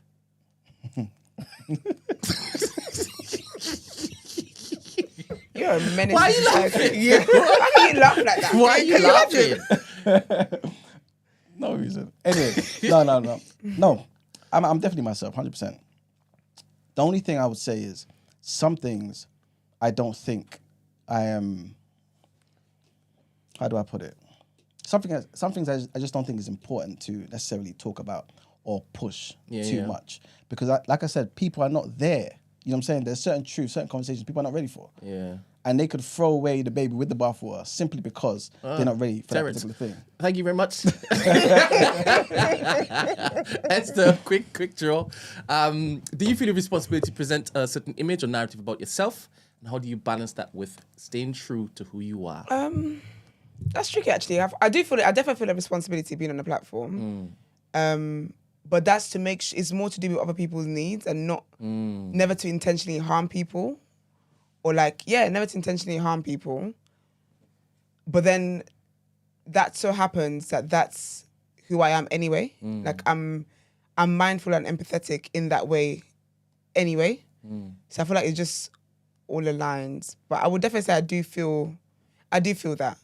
Like I never want to, like when we talk about certain subjects and serious things, I never want to be the cause of, just for lack of another example, but say like we're talking about domestic violence, I would never want to, I feel the pressure of never being the person who speaks about it in such a flippant way where it dismisses people's reality and stuff. So that's the kind of pressure that I would say that I feel. But then I'm like that even when I'm not on camera. Like I'm like that in my everyday life. So it's meant to be, really, wasn't it? Okay. Last question, Emmanuel first. How important is it to you that the truth of who you are remains versus a strong positive perception? Which do you think will leave the more lasting legacy? So the truth to lie. Because why is there a strong positive perception? So what? It's if the truth versus... Okay, cool. So the truth or what people think you are? If it's better, basically. Basically, innit? So would you rather the truth then? Because you said the truth will set you free, innit? Yeah. And Esther, you also said I would rather the truth, right? If the truth, if it's shaggity. It's a tough one, man. I would still want the truth over even if the perception is the most positive thing in the world. Yeah? I'll still want the truth because with the most positive perception, that means people are then placing me on a pedestal that I haven't placed myself on. And so that means I'm always going to, for the rest of my life, have to like live to that. And I told you that I can't act. Well, I can act in other things. Because I want to be in a sitcom one day. But I can't live up to what people think of me that isn't how I actually am. I can use it as inspiration. Yeah. But I would still always rather the truth because that's when sometimes people can be human and make a mistake or whatever the case is. But because you had me up here, I'm not allowed to make mistakes. But I never told you I was up here. I've maintained that I'm in the middle. Yeah. So yeah, I would still take truth. I like that. What was the question though? Because the reason why I'm saying, I thought it was like after you're gone. Yes. Okay. Oh, when you're dead? Yeah, when you're dead. Well, I'm alive in Christ, so it's a bit different for me to answer. You what? You be correct with I'm alive in Christ. You didn't say the word dead. What did you say? What was the question? I said a lasting legacy. So, you know, infer from that you're gone. Nah, truth, man. I don't want some little kids writing GCSE papers on me and lying on my name, child. Don't lie on me. For me, like if I'm gone, if the perception is better, then I may not mind. And the reason why is because I feel like sometimes people, for some reason, like they need something that's bigger and better than themselves in it to hold on to. And I feel like we all do that. I feel like that's the reason why we have certain belief systems, certain religions, certain ideologies, because you're aspiring to be at least some of the attributes that you see in the person you look up to. And if you take that away from people, sometimes people are lost. So, all right, Gandhi. No, it's true. You know what I'm saying? Like, funny. and it's not like I'm trying to elevate myself, but if somebody elevates you, sometimes it's good to let them have that if they need it to be what they're meant to be. Sometimes showing them the humanity, I feel like that's good as well, because obviously it shows that, wait a minute, when you have flaws, when you fail at times, you can still be great because it's just being human. But I don't know, people who don't have that close access to you, sometimes perceptions is far more better, man. But I don't think that sometimes it can have the opposite effect, because if you think about it, like in terms of family life, where you've grown up thinking that your parents are perfect, they never made mistakes, that they're just as perfect, but then you're not hitting that level of perfection at the way they did, and then you then internalize that, you don't share with them because you don't want to disappoint them. Like I feel like it ends up having the opposite effect. So if you end up doing something that's great anyway, well, I guess to be fair, I wouldn't want that amplified more than it needs to, because it's not reality though. It wasn't the reality that I lived. But then the way the world works, the world isn't perfect. People's circumstances aren't perfect. So say for example, I'd say I invented something, but it took me like 100 tries to get there. I don't want the perception to be like, oh, she was a one hit, like she did that one time and it just went off. Because the reality people are going to be dealing with is that you probably will fail many times. So I feel like sometimes it can be more inspiring to actually know what people's truths are and just know that they're actually human than more the amplified version. I 100% agree, and especially if the proximity is that close in terms of family. But I also feel as though some people can't handle truth. And I'm not saying that you take that away from them necessarily, but I feel like, I'll give a perfect example. I don't subscribe to this, by the way, but people look at Martin Luther King as one of the greatest heroes, and I believe rightfully so. But you've got an additional narrative that says, oh, but he was a bad husband. He did X, Y, and Z. Did it? Well, I'm not interested in that. To me, the man was amazing. You know what I'm saying? But some people will say, wait a minute. Well, he's not. He was a reverend, though. Why was he doing that? Nah, he's not who he said he was. And you've kind of removed any sort of positivity that you can take from his life. You know what I'm saying? Because he was a human, essentially. He wasn't a human, he was a disciplined man. But you get what I'm trying to say, though, right? But you get what I mean? I get what you're saying, but I think that also it would depend why it is that you're looking at that person for inspiration or whatever the case is. Because as a Christian, if I'm going to be looking at a pastor for inspiration and you just were an adulterous piece of shit, I'm sorry, but what inspiration am I drawing from there? Of course. Even though you might have solved world hunger. Yes, you might have freed slaves or whatever it was. Yeah. But for what I am looking to you for, and based off the preachings that you were doing, all that moral preaching you were doing, you weren't living to it. So like, you absolutely, we need to know the truth. We can't have the amplified, the lovely butterfly story. But that's a pastor. But that's a pastor who's telling you Martin Luther King's not telling you about that. He's telling you about the betterment of black people. But that's what I'm saying. And he was flawed. And I feel like in that instance, that truth is inconsequential because precisely what I looked to him for was what. That's what I'm saying. He did. That's what I'm saying. Yeah. But some people out there who say, wait a minute, I want to look at it holistically. You have the right to do so. But when he was talking about black people, if he mentioned at any point broken families, so you can shut up. That's what you can do. If he's talking about black people being together and whatever it was, but here he was breaking up his black family and disrespecting his black wife. Sorry. But this is what I'm saying. Like, what are we doing here? You need to be on the message that you're putting out. I don't care how many slaves you freed. I don't care how much historical things you did. If how you live doesn't tally up with your character, and your character and how you live doesn't tally up with the message that you put out there, I think that's silly because that's the problem with perception sometimes is that people look at these people as if they're perfect and this is something that you should admire and whatever. But what they're living behind closed doors is nothing. So you might be there talking about, oh yeah, black families are so great. Let's keep the black family together. Black community. But however though, you're in your personal community where you should be leading by example, you're breaking it. How am I going to listen to you? I hear that, but that kind of implies, I'm not saying that you're doing it or this is the case, but it kind of implies that he was somebody who was for that life and didn't give a damn about her and his wife, her and his family. You know what I'm saying? Remember, this was allegedly found anyway, via the FBI. The FBI lies. You know what I'm saying? About everything pertaining to black people. So we don't even know it's necessarily 100% true. But even if it was, it may have been once. It may have been something that was inconsequential to his life, you know what I'm saying, and his life's work. And they put that in there knowing how we perceive people, knowing that the human being has just a propensity to judge, right?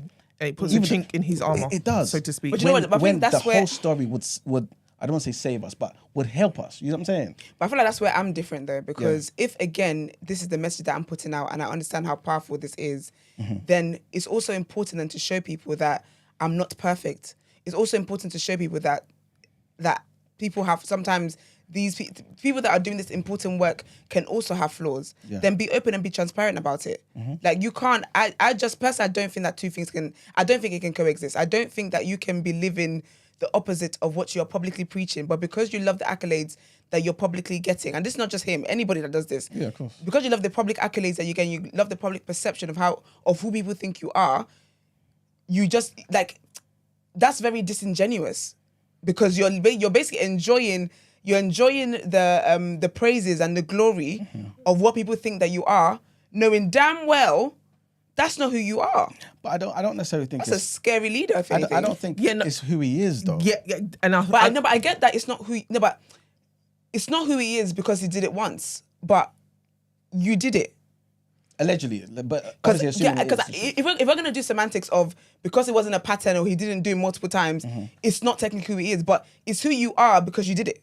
If it wasn't who you are at all, if you didn't have the potential to do that at all, you never would have done it. Yeah, but then everybody has almost the potential to do almost anything. Yeah, but I get that. But the thing is, not everybody is on the world stage saying that I am leading black people to victory. 100%. But if you're going to be talking all of that stuff, then I think personally for me, it's more respectable to be like, at one point, I didn't, because however you want to flip it, you don't value your family. That's why you've done what you've done. You don't value your family. You don't value the community. all the things that you preach, you don't value it the way you're trying to inspire other people to value it. Or at one point you didn't. That even makes for a better speech than living and enjoying the benefits of people thinking that you are this icon when you know that when the person that lives with you and wakes up with you knows that you're a piece of shit. So that's alleged, obviously. But I think it's different because I think if the purpose in which he was, I feel like he fulfilled that purpose, so to speak. So again, I don't know that people was looking for him in terms of it was a fight for something. It wasn't. I can understand if it was the messaging was like, oh, family, and then this is what you're doing. But I think as an overarching message, I think that's what fulfilled. So I think that's why people more so probably don't even look into that more time. I think that's part of the problem though. Because I think I feel like if you use someone else as an example, for instance, like I could even, for instance, Dr. Umar, for instance. Yeah. If he came out and had a someone said Nightfall said that. Sorry. Nightfall says Esther's right. If Dr. Umar drank milk, exactly. I was literally going to say, if he comes out with a Snow Bunny family, then I can't lie to you, that's a write-off. Yeah. That's a whole write-off. Yeah. Because he's made the point to say, that's been his message, ever-etching point. Yeah. You got to be with all that. So Yeah. him now, if that came out to be true, that's why I'm throwing everything out. I don't even get hit. But to be fair, that's why I said that if Martin Luther was talking about the black community and black families and whatever it is, then sorry, you're a hypocrite, sir. Because my thing, and I feel like this is part of the problem as well, is that... But he was more talking about equality, though. But that's what I'm saying. So I was saying that if at any point, like, his messaging was around black family, black like, just a family in the community and whatever else, then for me, I will find that disingenuous. However, though, I feel like sometimes this is the problem, is that we give people excuses because they've done great things, and there's nothing wrong with that. I'm not saying that, people should be judged and they should be... Do you know what I mean? I'm not saying that what they've done, their hard work, should be discredited. However, I feel like sometimes this is the problem where it's like, okay, yeah, but they've done this good thing, so we can just overlook the other things. But those other things that has been overlooked causes part of the problem of what they say they're trying to solve within said community. Do you get what I mean? But, All right. Amazing. Thank you very much for this conversation. Absolutely riveting. Isn't it? Isn't it? All right. Let's push on to the next headlines.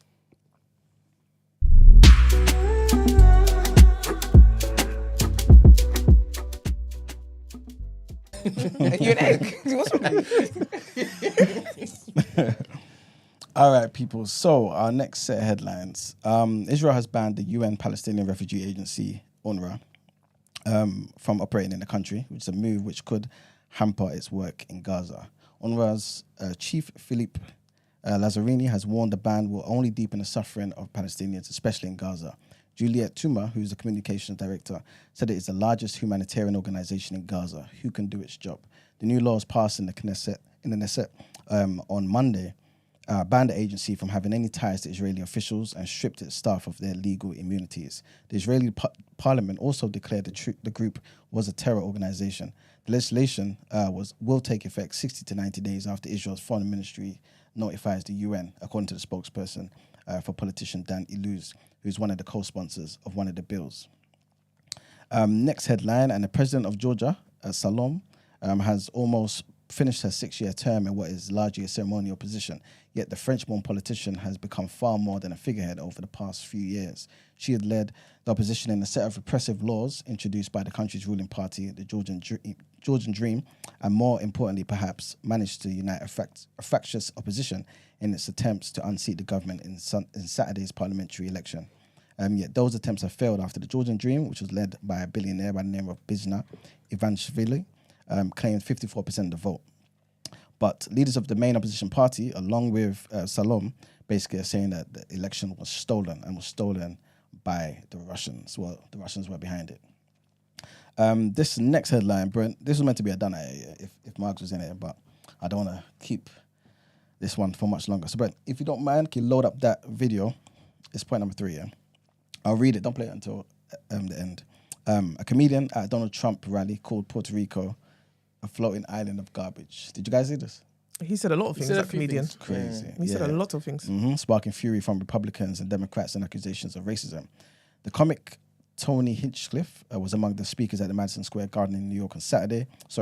He also made a series of jokes that lent onto racist stereotypes, as Trump advised to distance the former president from the Puerto Rico joke, which was also denounced by Trump's Democratic rival, Kamala Harris. Harris herself was the target of another Trump warm-up speaker who also sparked controversy. The furor came as one of the world's top Latin celebrities, the Puerto Rican rapper Bad Bunny, endorsed Harris for president. But yes, I want you guys to see this clip. Did you give me the red clip? Yeah. Should be.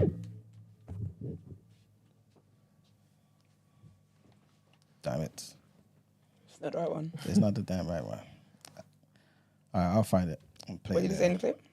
Oh, there's a lot. Like, literally, I was there thinking, what? At a rally. When I saw this, I was like, that's why I literally wrote down. People were making excuses, saying, "Oh, he's a comedian, though." At first, yeah, I didn't Is know. Bad he was Bunny a the person you're comedian. talking about? No, the comedian. He was at the Trump rally. He Okay. was saying some crazy things about Puerto Rico. I don't know what you expect from Trump, though. No, Yeah, I didn't expect that, though. You probably distanced Really? him from Trump, innit? Really?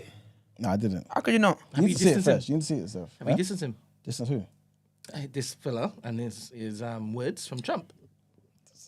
You don't mind to Trump, distance Trump them. he came out and apologized, innit? Oh, Trump?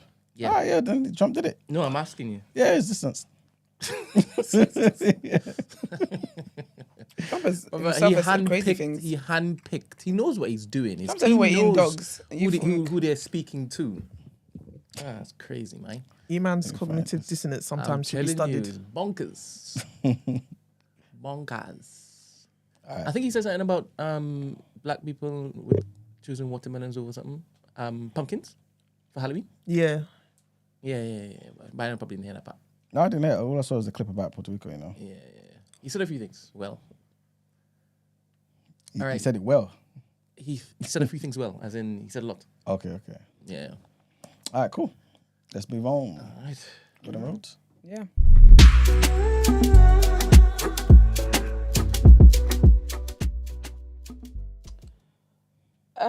Okay.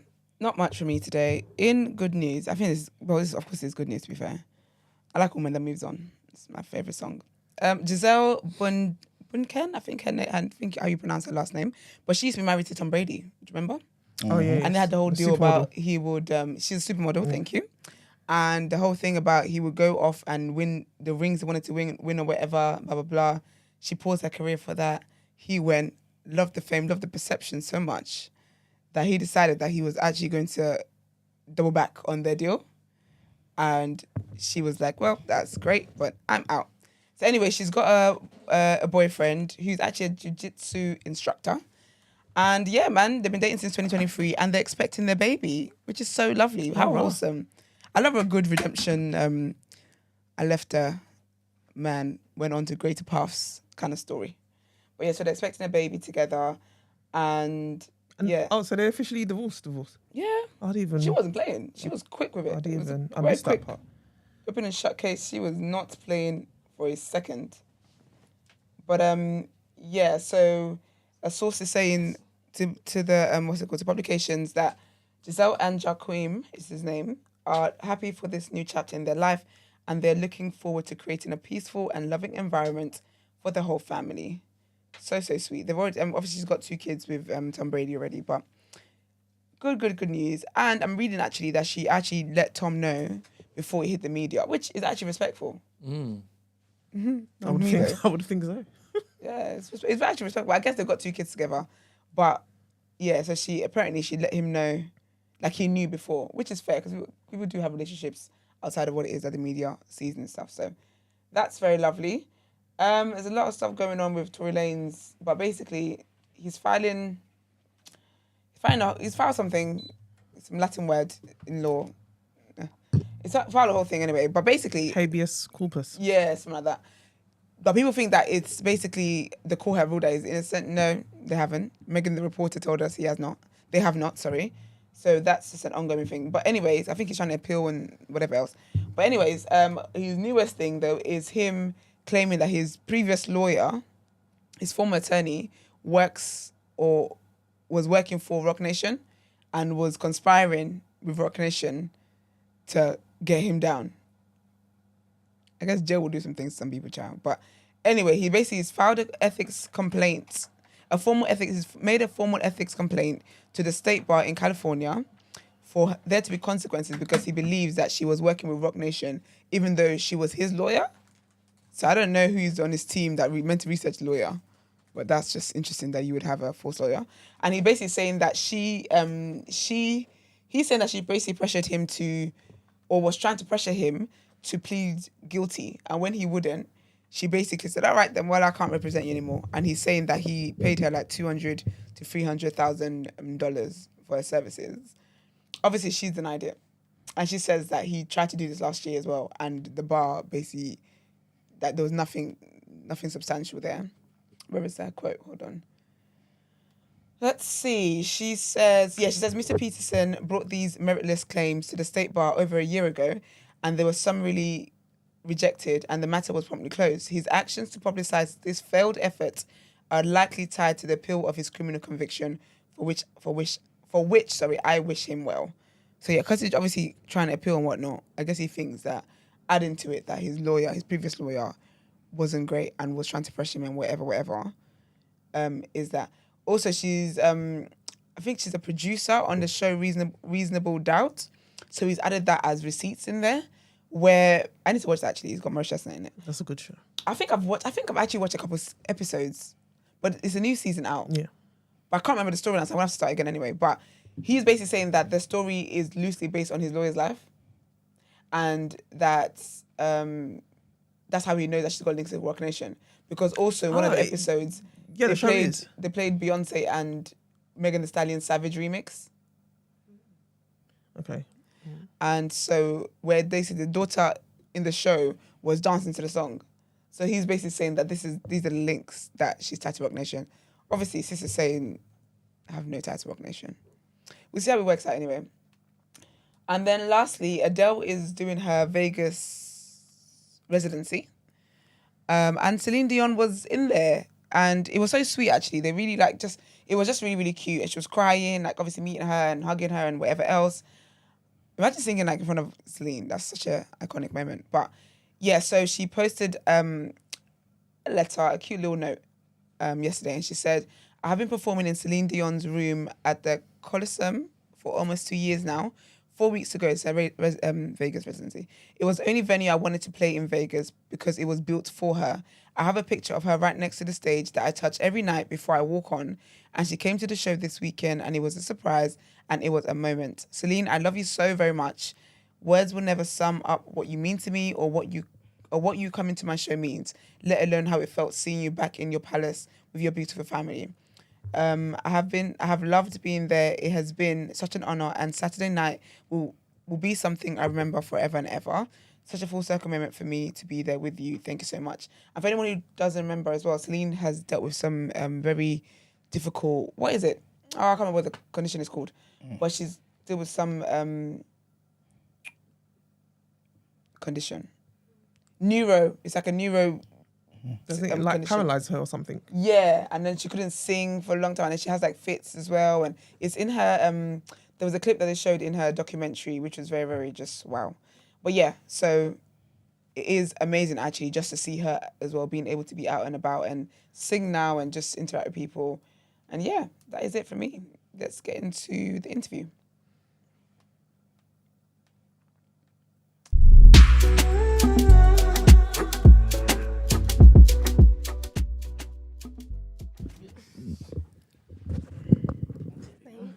Lovely.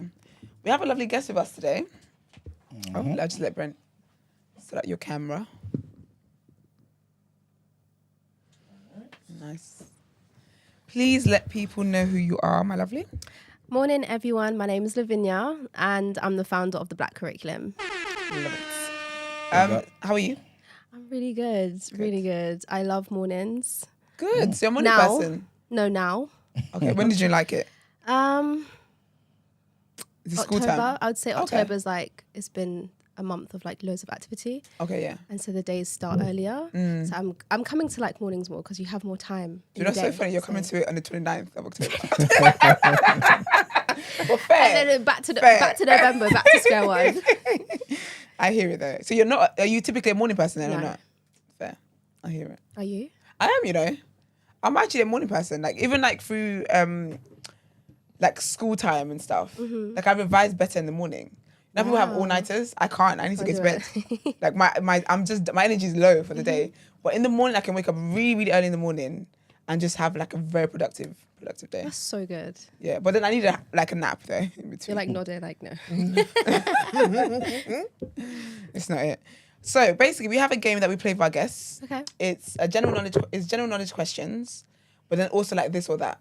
Okay. So like black or blue kind of Okay, thing. fine. You can pass on the questions that you don't know. It's 1 minute. It goes on for a minute, and obviously the more you answer, the more points you get. So Yeah, so try and get Okay, we through as got many this. questions as possible. yeah. Okay, what do I win? We haven't decided yet, but we are keeping score for the end of the year. Mm-hmm. So Ooh. yeah, but you'll be fine. Like you'll be fine, hopefully. And it's over a 140 beat, by the way. Just Oh, to add- really? Okay, Yeah, just to add a bit of thing. get your. And it's only for 1 minute, so you can go with it. Right. Yeah. It literally is. All right, are you ready? Hold on, let me get it. Hold on, let me get a sip. I'll start. Brent, are you ready? I am. All right. 3, 2, 1. Chocolate or vanilla? Vanilla. What's the capital of Japan? Tokyo. Who was the first black woman to become a billionaire? Pass. Past or future? Future. How many sides does a pentagon have? 5. Who is the father of electricity? Pass. Gold or silver? Gold. What's the largest desert in the world? Sahara. In which year was Rosa Parks arrested for refusing to give up her seat on the bus? Pass. Kemi Badenoch or Angela Rayner? She said neither. Oh. Pass. Finish the sentence. Boycott. Could be anything. Divestment sanction. Cool. What's the capital of Turkey? Or it begins with C. I can't remember. Pass. Smartphone or laptop? Laptop. Who painted The Last Supper? Painted. Oh, that's such a good one. Pass. What language has the most native speakers? I don't know. Pass. Knowledge or power? Knowledge. Cool. I thought this is the furthest we've ever gone down in the thing, you know. Mm-hmm. It's really good. I wonder who would actually like do all of them. This is the furthest we've ever got. I didn't even know these questions were down here. It's good. You didn't do too bad. Yeah. Yeah, you didn't. Yeah, well, give or take. Give or take. What was the capital of Turkey? Istanbul. Istanbul. Oh wow. Yeah, when you I said was C, I said, oh thinking- no, girl. Yeah, like Kata something. It's No. off. I didn't know Oprah was the first black woman to be a billionaire. Yeah. Oh wow. I was thinking that. Yeah, I wasn't actually sure. Yeah, I didn't know it was her. Look at her then. Well, actually depends. And Leonardo da Vinci did The Last Supper. Yeah, because it was at the Olympics, right? Oh yes, that was the whole. The whole thing. Yeah. Wasn't that whole thing? I don't remember what the thing was, but it was the whole thing. But yeah, can you please let our lovely viewers know what the black curriculum is all about? Yeah. Okay. So I just want to shout out Jane, up Jane. Heather, and Nadine, because they were the ones that actually encouraged me to message you guys. Oh, nice. Yeah, they're great listeners and supporters of Did the you say black Heather as curriculum. well? Yeah, and Heather. Oh, big up Heather. Yeah, Every Heather's single time. great. Love Yeah. Heather. Big up them. So the black curriculum it's a social enterprise, but our main mission is to make sure that all young people have a sense of identity and belonging through the teaching of black history. So what we do, we actually go into the schools, we provide teaching to the teachers as well as the students. And then we also do a lot of like provision in terms of resources. So we have podcasts, animations, books, like things that are just going to make sure that like parents and adults also have this information because we're all miseducated. So for me, this is like, it's wider than just going into schools. It's about like re-educating the national psyche. Yeah. And then we also do policy work because there's that element of black history not being mandated in the curriculum. And then I think for us, it's like we want to make sure that you can't go around it. Yeah. So if it's there, at least it's there and it's something there. to work with. Yeah. Right. And how did you get started? Yeah. Is that what you're going to say? No, it doesn't matter. Okay. How did you get started with this? Like, what inspired you to start this? I think a couple things. Yeah. I would say the main catalyst was going to New Zealand. Okay. In 2018, I had a scholarship from university and it was like only a 3-month semester period. Yeah. But they were like, you can go to any uni you want. I was like, if I'm going to go all the way to the other side of the world, I'm going to go to the other side of the world. I'm gonna go and learn about Maori history. I'm not gonna go to learn about anything else. Yeah. And New Zealand is a very specific place where I think they've had a lot of like indigenous struggles, but those struggles have been kind of cultivated into successes and victories. Yeah. I didn't know much about it before, but I learnt Maori land law, also kapa haka, like their dance. Yeah. And for me, it was just like, wow, like I'm on Maori land in a space where Maoris are teaching me about their history, and I'm seeing it being done. And I didn't feel like I had that. Like at SOAS, where I went to uni, it was kind of Where'd you go to divorced. SOAS, Okay. School of Oriental and African Studies. It was still quite divorced. Like Yeah. we'd learn about colonialism, we'd learn about Africa, but it was like, I don't know, like a thing that was there. Not, I'm here, Yeah. like as an African experiencing this. So yeah, New Zealand was that kind of moment for me. I was like, I really want this for all young people, and yeah, not just people that can like afford to go to university. Yeah, That's a good point, actually. People don't always think of that. As Or in if, like even this- if you want to go to uni, Yeah. So you could do the haka. I can't do that haka. You never Can't tried do it? the haka. Yeah, you have your poi, which is like the ball. And then there's certain phrases that you would, a song that maybe you would sing, and then you would like use your feet, use your hands. It's so beautiful, honestly. It's so powerful. It is, it is, Yeah, it it's is, it amazing. is. Can you do it? Me? Yeah. Isn't that wrong for me to basically look to do it if it is? I don't know. I I haven't it's been culture. there or I have no idea what you're talking about. Oh, So how do you know? Okay, Do you watch obviously rugby? Do I watch rugby? Yeah. No. You see when they open up the rugby, they do like a dance? Yeah. Yeah. The All I could have Blacks. got my whole life without seeing you doing that. So, I wish I never asked you. I wish I could rewind that. And just, yeah. That's so funny. You did it like Michael Jackson, by the way. Okay, that's interesting. What are we going to ask you, man? I was gonna say, like, why should? It may sound silly, Yeah. but why should there be this mandate for Black history in this country if we're only 4% in the country? Oh, start the interview hot. Right, no, it's a great question. Listen, of course he would. It's a great... Okay, so when people see the Black curriculum, honestly, I think their first perception is, oh, you only teach Black students. It's only for Black people. And I think that is the greatest misconception, that history, like just learning history, is for a certain demographic. And I think we've been on the receiving end of that. So we've been taught in an education system since nursery that has been predicated on white supremacy, Eurocentrism, but yet nobody asks us the question, Word. why are we learning white history? Right? Because nobody categorizes it as white history. It's just history. Yeah. So I would say that this move to kind of make sure that British history is more accurate and truthful is important for white students as much as it is for Black students. And Asian students as well, to learn about the history of Britain. And then also the contemporary like issues that we're facing now are connected to what Britain done. So everybody needs to know this history. So yeah, even if we're 4%, we have never historically been 4%. When I'm looking at like the wider kind of role that Britain has played in the world, it doesn't matter if we're just here, because British curriculums go across the world as well. Word. Yeah. So for me, it's more than just us here. The story is about the past and the future, and who else is kind of connected to Britain post-colonialism. So what sort of things are left out that you feel like every Black child or every child should know about at a primary school level, at a secondary school level, if you don't mind? There's so many things, but I would say it's the categorization. Okay. So I want to start with how things are structured. I think, first of all, we focus a lot on individuals in the curriculum, which to me is a problem, because with it, we then kind of miss out on the history that has been cultivated through community, and that is history. We think about civil rights movements that has been excluded in place of kind of individuals, and then also our individuals are looking at America. They're not looking at British history.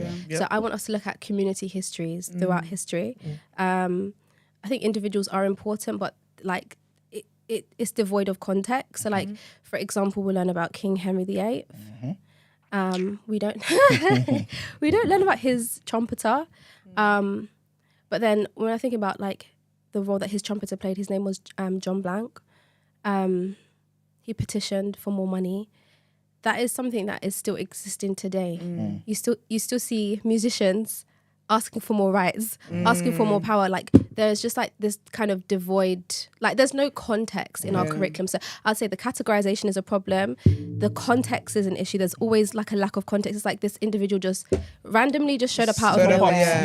And like, you know, there was victory for everyone.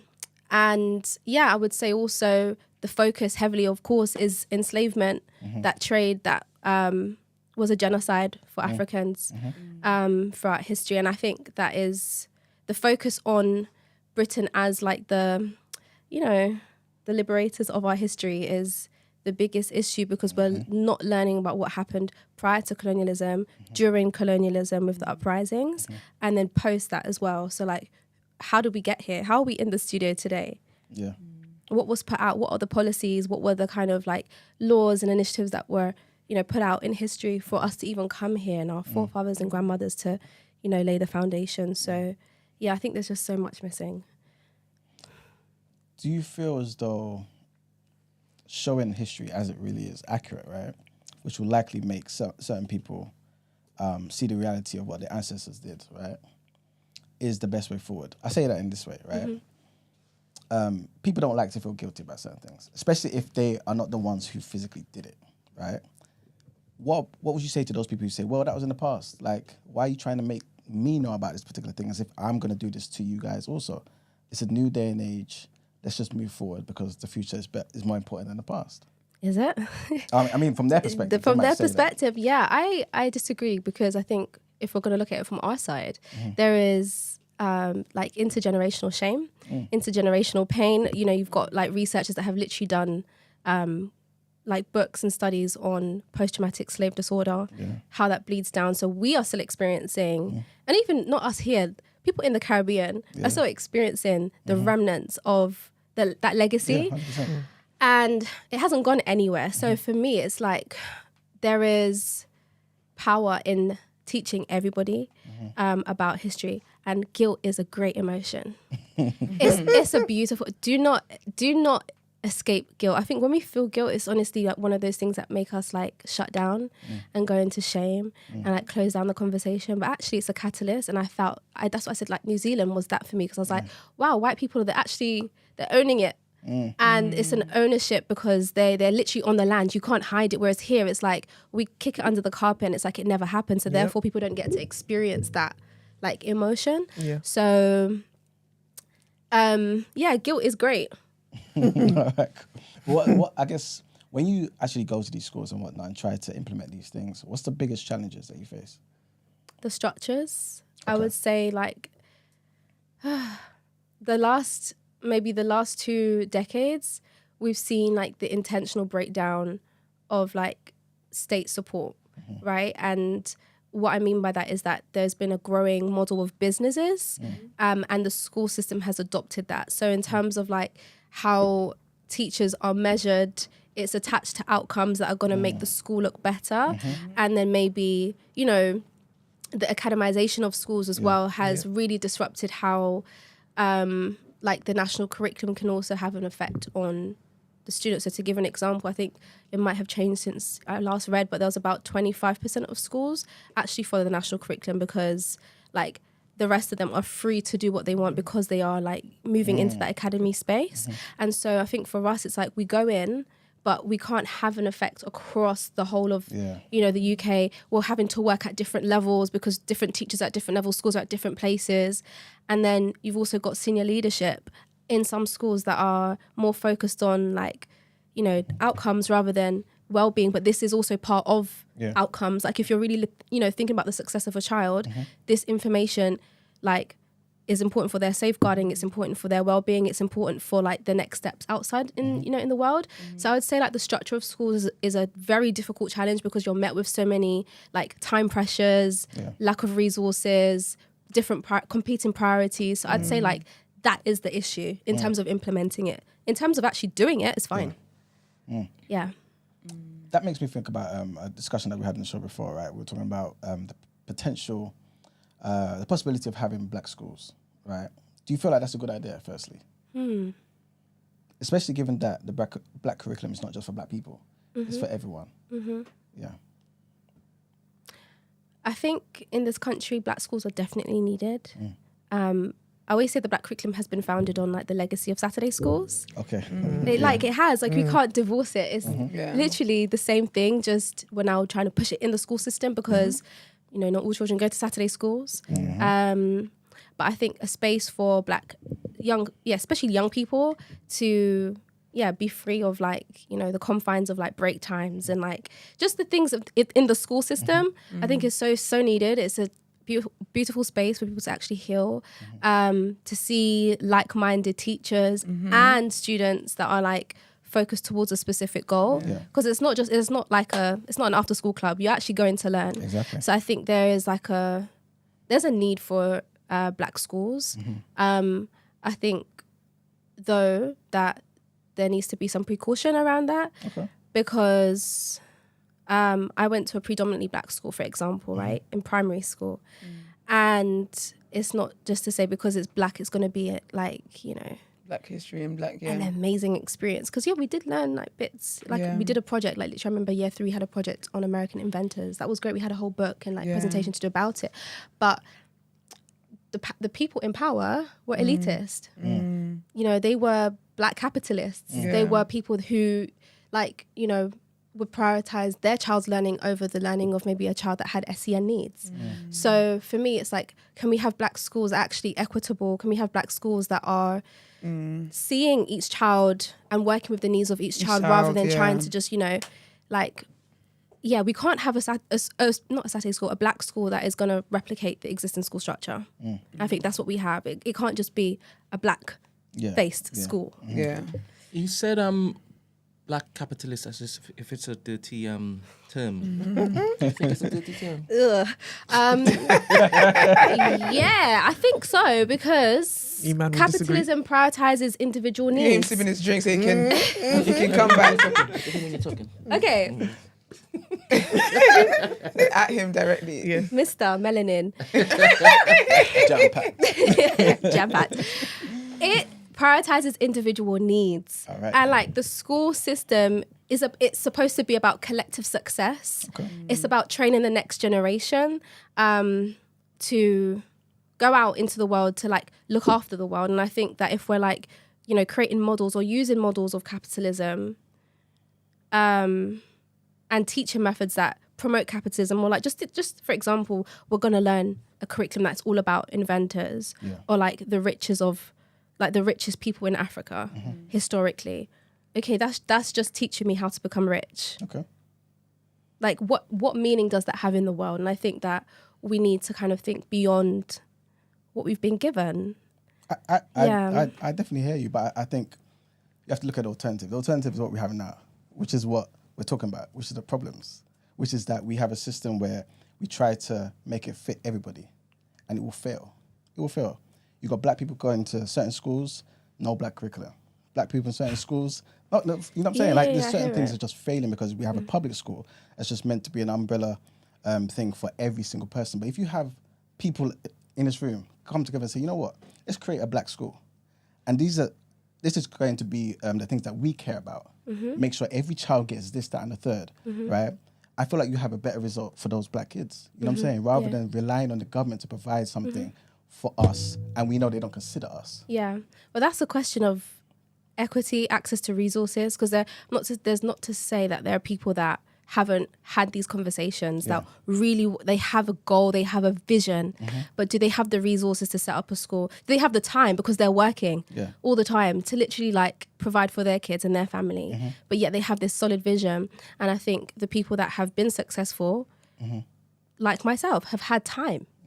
And maybe the privilege, you could say in one sense, or the luck in another hand, to get these resources to do this work. So I would say that like, I get what you're saying, that there needs to be like a variety. But yeah, I don't think that we should just have like one model, and that one model is supposed to funnel success for every black child. Like with black isn't enough for us. I mean, I've heard you had these conversations before. So it's, I 100% agree with you. Obviously, I don't know your entire life story, but I wouldn't say you're here because of luck. You're here because of hard work, and capitalism rewards that. You know what I'm saying? And so people like yourself who who can come together, even if they did have the time and whatnot, come together and create these structures and at least have the time and the effort put in to actually accommodate each of these children that are in this particular school. Why? Because you are personally invested in the outcome of every student. Why? Because then you can get more money, you can do certain things, whatever it may be, whatever the incentive is. But if you're just a teacher, and this is no shots at no teachers, but it's hard work to be a teacher. And when you're going there and you're overwhelmed and you know the resources are lacking and you campaign for this, that, and the third, and they give you just chicken change, and then the next government comes and says, yeah, we're going to change things, and they never change anything. All these years, all these decades, black kids are suffering. Definitely. Working class kids are suffering. And so my thing is, we don't need to think of a hypothetical alternative. The alternative is what is there right now. Interesting. The- And you the want to best work thing- with that. No, I'm basically saying the alternative in terms of if you're comparing that to capitalism. The alternative is what we have now. I'm saying go for the capitalist approach, which is where we do for self and say, cool, no one's going to come and save us. We don't have no friends out there. So let's try and do the best that we can with our own resources. Yeah. It's difficult. Yeah. But I feel like there's some people out there who can come together and pool our resources and bring about a better change. Like yesterday we had Patricia Lamore on the show. Oh, nice. Yeah, she picked you up yesterday as well. Oh, I love Patricia. She's so great. And she said that she feels as though we've gone backwards as a black community. And she said one of the biggest regrets of, I guess, her generation is the fact that we relied too much on funding. We didn't move over to wealth creation. You know what I'm saying? That idea that this will always be there because we're strategically placed in certain positions of power in certain governments that favor us at that particular time. We feel like this will always be there, but it's not going to be there. And now we're in a situation where we need to turn up the levels, like, you know what I'm saying? Like, do certain things that will really amplify our creativity and our greatness and get us into particular places. We don't have anyone there because we didn't focus on that doing for self. You know what I'm saying? And I think that's the issue. Sometimes that's the issue basically. I'll stop there. Okay. Interesting. Yeah. I'd imagine like kind of pitching this to schools. Is that what you pitch to schools? I'd imagine that it's come with some kind of resistance. Because I feel like in the UK, I feel like America, and maybe this is why we learn more about American Black history than we do British Black history. They're a lot bolder when it comes to like, speaking about race. Oh my gosh, yeah. But in the UK, it's very just quiet, passive. Yeah. So in schools that you've pitched, you know, the Black curriculum to, and they've been like, well, no, not really. What kind of the reasons why it's been, oh no, we don't want to come on board with this? Or if you've actually ever had that? Yeah, okay, interesting. So in 2019, we were pitching a lot to schools and we had success with a lot of like teachers that had been trying to do this for years. So it was like to them, wow, like I don't have to create the resources no more. I don't have to be staying up late to like, you know, maybe find like a way to pitch to management because I've got this organization that's going to support me as a teacher to kind of just do this in class. So we found like great success with those teachers. Yeah. Were they Black teachers by any chance? Black and Asian. Okay. And also white as well. Okay. Yeah. And also outside of London, which was really interesting. And then 2020 happened. And then everyone was like, whoa, we need the Black curriculum. Yeah. And that was a very crazy time for the organization. Like our inboxes were flooded, our following grew. Black it was History crazy. Month now. Crazy. So we didn't have to work to do that work because it was almost like nationally needed- everybody was just talking about like having a Black curriculum and like you know doing something Black. So then I'd say the drop off, which has been noticed. Yeah, I was gonna ask, has it died down? 100%. 2022, we saw that dip. And then that dip was like more about the retention of teachers in the programs that we were delivering. So we would, for example, do a teacher training and then we wouldn't hear back from the school. So you train the teachers in the school? Yeah. That you wouldn't hear back? We'd give them a scheme of work. So we will train them, we'll review their schemes of work. Yeah. So they have the like resources to roll it out. Nothing. But then would they roll it out there? Who knows? So that's it. When we left the school, we wouldn't know. Had they paid you? Yeah, we paid. Yeah, they paid us, of course. Because This is where capitalism works, you know. Right. But in terms of like evaluating the progress or someone staying on top of that, you don't know. we wouldn't know. But we would have students say, "Miss, it's not enough. Like, you know, we're still not getting But I would say, coming back to your question, to kind of showcase the need for it, I think it's who you're speaking to. Yeah. Ultimately, we're trying to work with the budget holders. So we would showcase the need for this, like, not in an economic way, but maybe for this, the social, what's it called? Reputation of the school. Yeah. It's going to help, with like when Ofsted comes in. It's just going to support the school to look Yeah, just better. sell it to Everybody them, wants, basically. like EDI stuff now. So I feel like that was probably the angle, but I think this is why the policy work is so key. Once we get that does the talking for us. So it's like, instead of knocking on doors to individual schools, if we can just have like a narrative in the UK where actually Black history is not contested, it's not in woke wars, it's just a fact. Then it just makes it easier for teachers to be like, actually, I just want this, and I'm going to contact the Black curriculum. I'm going to save them the time to pitch, because that time we spent pitching could be spent creating new resources or like, collaborating with other organisations to create something else to address another problem that has come up. So, yeah. Why do you think there's resistance to having Black history at the core of certain things in the curriculum? White guilt. Basically, I think at the core of it is a huge denial of the role that Britain played.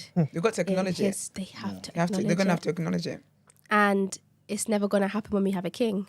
Because the king is the largest symbol of that, Head of state. Head of state. It just it baffles me, like how they can have like a Commonwealth meeting, and the guy is literally just like there with his, do you know what I mean? Like, and he's the symbol. That's why I loved what that Indigenous lady, I can't remember her name. She's from Australia. She came out, she's like, "You're not my king." Oh yeah. Period. Yeah. That was great. But I think the biggest issue is that this nation still holds on to a very like slim linear story that Britain was great and colonialism was good and we helped free people. So like those three things are like preventing people from actually knowing the full story. People are not interested in the full story. Like, we already know about the disastrous effects of colonialism, but from their perspective, from the white supremacy perspective, they feel like they did a lot of good too. So how can you tell them to kind of focus on the negative parts of it if they're thinking, well, yeah, as much as you say all that, we still helped with this, we still helped with this, still with that. You know what I'm saying? Like, how does it work? How do you actually nail them down to that reality? You know what I'm saying? Because I feel like they'll forever be denying it. There's a few exceptions. Okay. I would say, I had a point, it's just gone, but I will come back to I'll try and find it later. The other thing that came to my mind was that sometimes white people start to acknowledge this when they see it. Okay. So Black Lives Matter, again, that was like a period was like, oh my God. Yeah. Racism is bad, you know what I mean? But when they see it, maybe if they have a Black partner, if they have like, a child in their school where there's like, there's clear racism from teachers to students or students to students, I think then they can like find a way in. But of course it works for them. It's like what gave them a lot of their wealth that is ours. Yeah.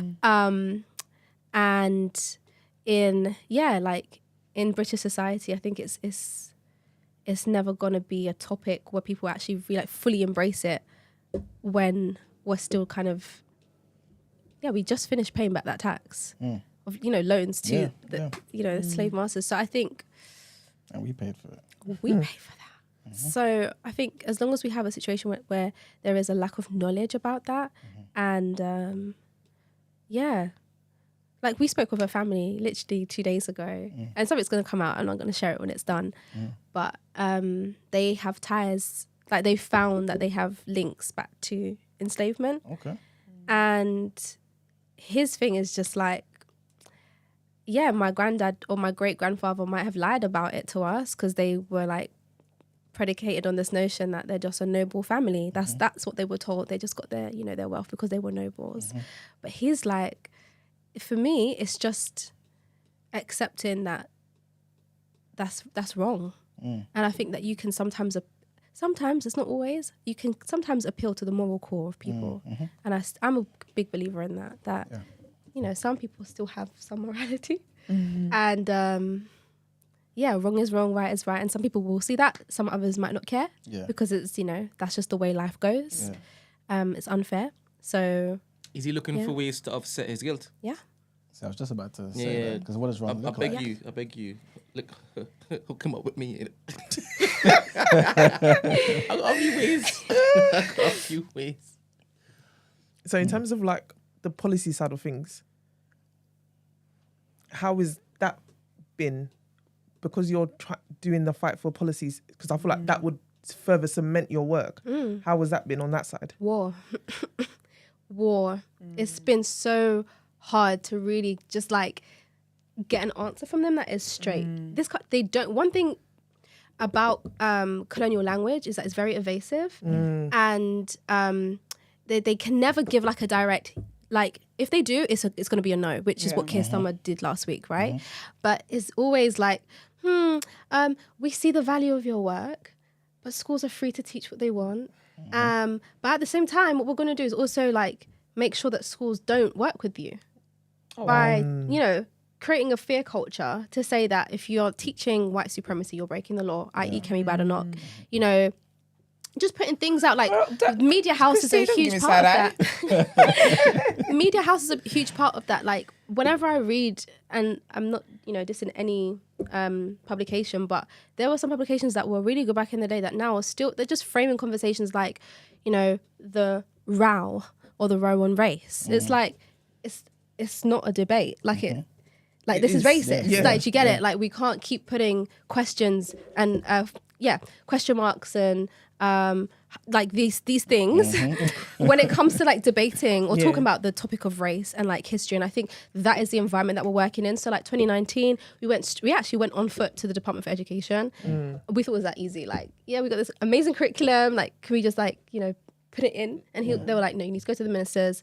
We did that next year. The next year, that was 2020. They wrote back to us to say like, schools are free to do what they teach, do what they want to do and teach. So keep doing what you're doing. And then, you had Nadeem Zahawi like create like a whole bunch of stuff that following year. And then as of recent, the Labour government, which is what I thought maybe naively, this is going to be our breakthrough year. I thought this was going to be our breakthrough year. Like, it's a Labour government, they're going to get it. And you have like really great people in the Labour Party, like Bell Rabira Adi, who's been like who's been championing Diane Abbott as well, who's been championing this for years. So I thought, okay, like this is going to be easier for us. It's harder. And we're only a couple weeks in. You're not sorry. You're not. You just, I did. And you're not sorry. You can't be sorry if you're going to happen again. We're only a couple weeks in and it's like, like they have created this curriculum review. They've put a panel of people. So basically this curriculum review is going to look at this new curriculum for 2025, right? I don't even want to focus on what the old government done, but they're kind of departing ways, looking at the new curriculum. Then they've put a panel of experts on to, sift through the responses from the public. Okay. Now let's look at this panel. You know where this is going. So there's 10 people, there's one black person. So you're telling me you've put the onus on the one black person to fight, advocate for us all. Her name's Fumilola. You can go on the website and look, but it's just not enough. It's not good enough. And I think, those are the structures that inhibit actual progress. So it keeps organizations like us knocking at the door when the structures that they have created could be more accessible, could be like the drivers of actual change. But that's how they, this how this country formate, they form. It was like that report they did. Yeah, Power and Dominate, or the sewer report. Yeah. Yeah, down in the gutter. That's how they use things like that, like reports, processes, forums, to basically keep power concentrated. And that's how it works. So, and it's been like that for years. So we will have success. It just might not come in the way that I saw it coming. Yeah. So do you think is ever going to be a thing where they actually even put this into policy? They probably will. I don't know if they're going to do a BAME thing, because Wales have done the BAME thing, but it's a step forward. It's better than what we've got. They've got a whole black and minority Asian ethnic, black and minority BAME. I can't remember what it stands for. We don't I even care. don't care. They're like, that's what they've done. And like, there is Black history within that. So it's like, you know, it's a step forward. I mean, the camera's not on me, it's all right. Just something else. I obviously don't want to go back to that point, right, that you made about Labour, right? But I do feel like it's important to kind of say what I was kind of saying before, which is I don't think any party, I think this before you actually came, when I was saying this to Christy, I don't think any party will prioritise Black people. I really don't. And I feel like when we have tied our allegiance to a particular party, for no reason other than just because the previous generation did it, we are making ourselves out to be foolish. 100%. You know what I'm saying? And like you just rightly said there, under Labour, where you think at least it'll be better. It may not be open doors galore, but you wouldn't expect it to be harder. You know what I'm saying? And I think this is why I subscribe to the other view about with capitalism, because it becomes something that's in your control if you do it yourself. And sometimes certain policies, certain tax breaks are for those who create things, businesses and things like initiatives, right? So it just becomes easier that way. But with that all being said, we know what it is. It's hard right now. There's only one Black person on that panel. What can parents and communities do to make your job easier? Yeah, I feel like what you said is so accurate and real. Self-determination, agency is at the heart of any successful, piece of history. Yeah. Facts. Yeah. What can parents do and people in the community? I think, wow, there's a lot. Can I also include businesses in that? Or just focus on okay, fine. So I would say with parents, the first thing we can do is spend time that we have teaching, our children. I think that's the easiest thing. I think sometimes there is that over-reliance on schools to just do everything. But if we can, with whatever space we have, whether that's in the car or, anytime on the weekends, find the space to actually just, bring a topic into discussion. It's interesting because my niece is 9. She came to me once. She was like, someone came into our school to teach about Israel and Palestine. I said, ciao. Great, let's have a conversation about it. And I think if that's where a 9-year-old is, they're curious. They're curious, exactly. Use that curiosity. And I think it even starts younger. We're just not always opening the conversation. So I think sometimes opening a conversation about things that they're going to talk about in school is so important. So as a parent, take that step forward and be It's funny that you say that because I've got a 9-year-old son. Oh. And I have this motto: I'm queen of BOE. Basically, means Black over everything. So anything I push, I try to push that narrative. Yeah. And obviously, You don't try, girl. You do. No, I do. She does. I do. I'm very forward in that pushing that narrative. Amazing. So for my son, I try to instill that as well. And it was so funny because his school, I don't ever think I've heard about any type of Black History Month. Just in general. The funny thing is they've done International Day where people come in there. Oh, they've done that. And I was like, okay, that's fine. But where's the Black History? Yeah, but where's the Black Right? History? If you can do international, why can't? Isn't that a root hit? Exactly. So funny. So I've obviously been speaking to him about it. Yeah. And then it's so funny. He went to one of the teachers. Did he? Yeah, he went to Mini BOE. So we like, man. He went to one of the teachers, literally in the morning. He went to the Black teacher, of course. And then he was like, Miss, it's Black History Month. What's going on? What's going on? And then she was so funny. Because I was literally driving and I saw the interaction and she looked so stunned. Oh. She looked so stunned. And then when he came back, I said, what did she say? And he was like, he said that, she knows, but What could you do? Sis, above me. yeah, basically. But it was so funny. Then literally just this week gone past, because every week they have a newsletter. They bring out newsletter. And it was so funny. There was literally in the newsletter, they said, the school is doing Black history and we're doing assemblies to address. And I thought, oh, wow. So is it because no one has said anything that this is now? Because that has never, I've not seen that in the newsletter ever. Wow. So I was just like, right, is it because maybe students have popped up and said. Yeah. What's Now, going on, yeah. I don't know if Yeah. my son was the catalyst, and I love I'm very that. proud if he was. Champion. No, absolutely. I'm very happy that if that was the case, then that means that they could have been doing something, but they just wasn't. Yeah, exactly. And obviously, because again, I mean, there's black people and there's obviously black pupils in school, but compared to obviously the white majority. So I'm just like, oh, is it because maybe the parents haven't been doing the most? And obviously, Yes. I would, and I'd try to, but at the same time, as we talk earlier about perception, I don't want to come across as the Parent. the parent Yeah. of kind of that kind of thing. So yeah, but it was just interesting that they could actually done it, and they have never done that before. Yeah. Every single place can always do They it. They can just do it. And I think that there's a lot of noise that's made about Black History Month that they all know. For the most part, organizations should know it's Black History Month. Companies should know it's Black History Month. If you've got diverse people, you should, in the ideal world, know that it's Black History Month. Whether you choose to do something with it or not, that's just a whole other thing. How young are the students that you work with? We work from 3 to 25. That's great. Well, even older than 25, 25 to be uni? fair. Yeah, we go into unis and we work with the student unions and stuff as well. really good. Like ACS and stuff like that. Yeah. So So yeah, what- this month we've been really outside. Yeah. What kind of stuff are you teaching the 3-year-olds? We have a teacher on the line. Hi, teacher. We have a teacher on the line. Yes. Good morning. Morning. Good morning. Good morning. How's it going, everyone? We're good, thank you. How are you? Good. I'm good. I'm good. Listen, the work that you're doing is phenomenal. I follow you on all the socials, Yeah. and got a few friends that would probably our common interests or common both of us. I wanted to bring up something that I don't know whether you've addressed. You spoke about the panel and there only being one black person on there that you had to speak. Am I correct? Mhm.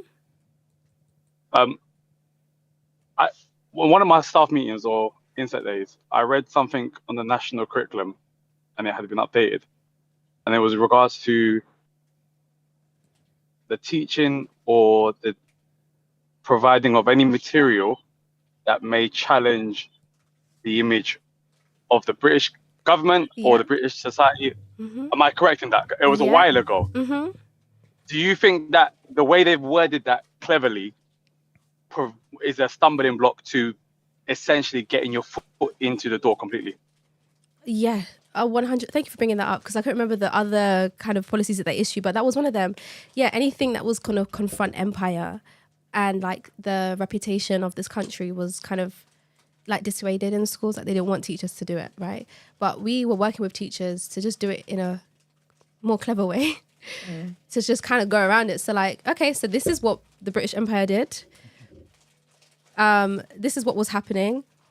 And then they would ask the students, what do you think? So that they are not actually teaching the students. The students are kind of feeding it back to them. And I love what you said about your son. I think teachers and parents can make their young people into like, you know, young mini champions and place pressure on the school in a way. And the teachers to do the work. Because there's no need for a parent to become a governor to affect change. I think that's the And only that's the avenue thing. we see. But Yeah, it's yeah, not. yeah. And I feel like, oh, maybe if I become that, then that's why I can start pushing that. But then it's like I'm becoming Malcolm X of the school. And I'm just like, And then you're tasked with, you know, yeah, the EDI of the school. yeah. But back to your point, Caller, I think that definitely it, like inhibited a lot of schools from like exploring how to do this. But that was the whole intention, is to just create fear in people. But like the thing is for me, nobody's enforcing. Like once like that happened, there was no one to go around to check. Did this teacher break the law today? Did they teach the empire in a way that wasn't favourable to like the national narrative? And I think like as a teacher, it's important to work with organisations like that, us, and also organisations that are going to advocate for you so that you don't get in trouble with your senior management or like you're not having to contend against the forces that be, whether that's within the school or like, you know, the academy. But yeah, for us to kind of do that work for you or with you. Because that's what's ironic about being told that when you were told by the minister that schools can teach whatever they want to teach, but can they though? They actually can't. They can't. can't. I can tell you from personal experience, they cannot. Sorry, I should introduce myself properly. My name is Mirad. I'm Hi, a primary Mirad. school teacher. Morning, Mirad. They can't. Yeah. There is a scope in which they can teach from, but even within that, they've got to be very particular about the things they tick off and the things that they don't address. Yeah. I'll give you a classic example. Everything to do with RSC and, you know, the LGBT stuff. Even though it's out there, a lot of schools are hesitant on teaching it because of the pushback from parents, rightly so. It's not a science. It's not a history. It's not a historical or factual based knowledge. It's a matter of opinion and perspective. So the curriculum is just designed, I guess, for schools to teach within this scope, whilst ensuring that, as you said earlier, the image of, or the perception, going back to the earlier conversation, of the British government is still kept intact. Yeah. Which is why it's very, what you said was correct. It's very important that you do this in a way that doesn't impact one's career or one's profession, because you know, I've done it plenty of times covertly. Parents love it, but I come from a school that predominantly is African and Caribbean, so you know, I'm not going to get pushback. Yeah. Whereas you want to introduce this mainstream, and you know, this written documentation within the national curriculum, the government essentially have to turn around and say, do you know what, our society or our empire or our system is fallible. The way in which we gathered our means and the way we are here today was through legitimacy and crime and punishment. And I don't know whether, and this, you know, I wish they did, but I don't know whether they will ever come to admit that to a point where they are teaching this as historical content. Yeah. Within the curriculum. For sure. I totally agree.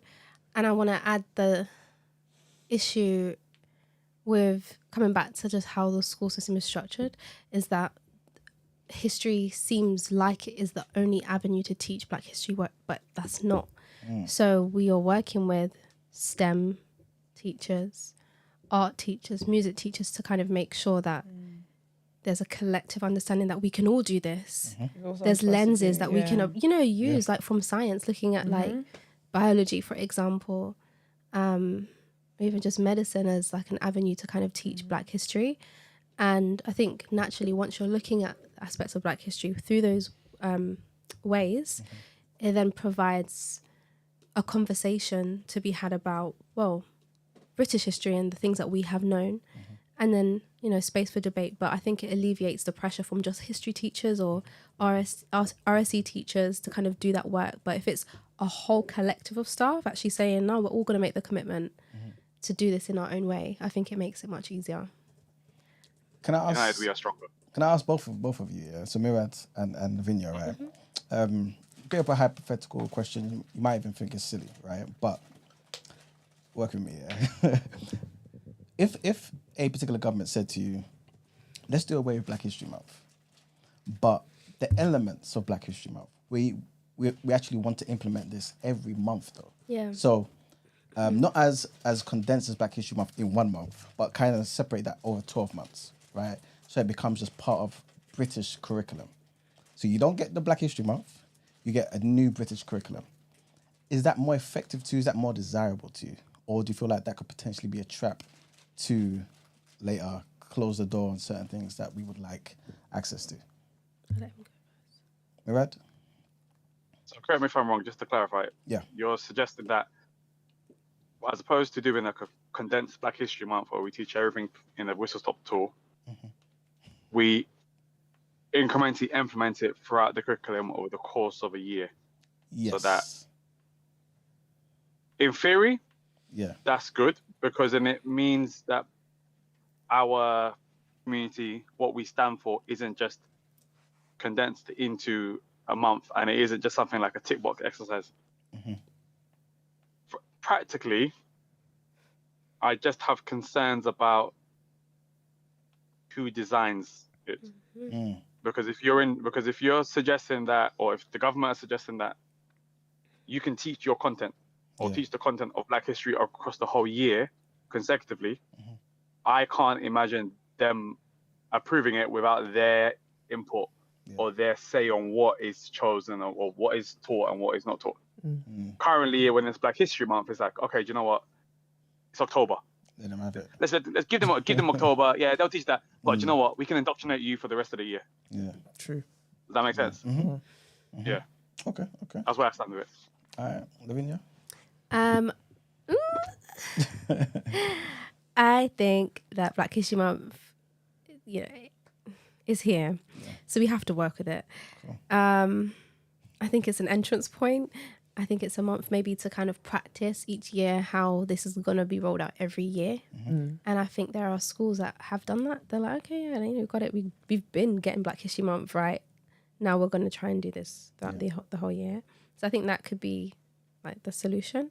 Okay. But I agree. I don't think that this government is going to really go as far, but I think those of us who have the power to kind of inform what schools can teach should go as far as possible, so that even if the teachers aren't going to go as far, they're going far. Yeah. If that makes sense. Yeah. So, yeah. Well, that kind of goes into my next question, which would be, obviously this is not in any way trying to sound pessimistic, so I hope it doesn't come across this way. But obviously there'll be a list of priorities, right, that Black curriculum has. If you could only have one that's implemented for sure, cemented across Britain in the next 5 years, what would it be? A reparations curriculum. Okay. Okay. Because then you deal with all the matters, right? Then you're really getting to the heart of everything. Yeah.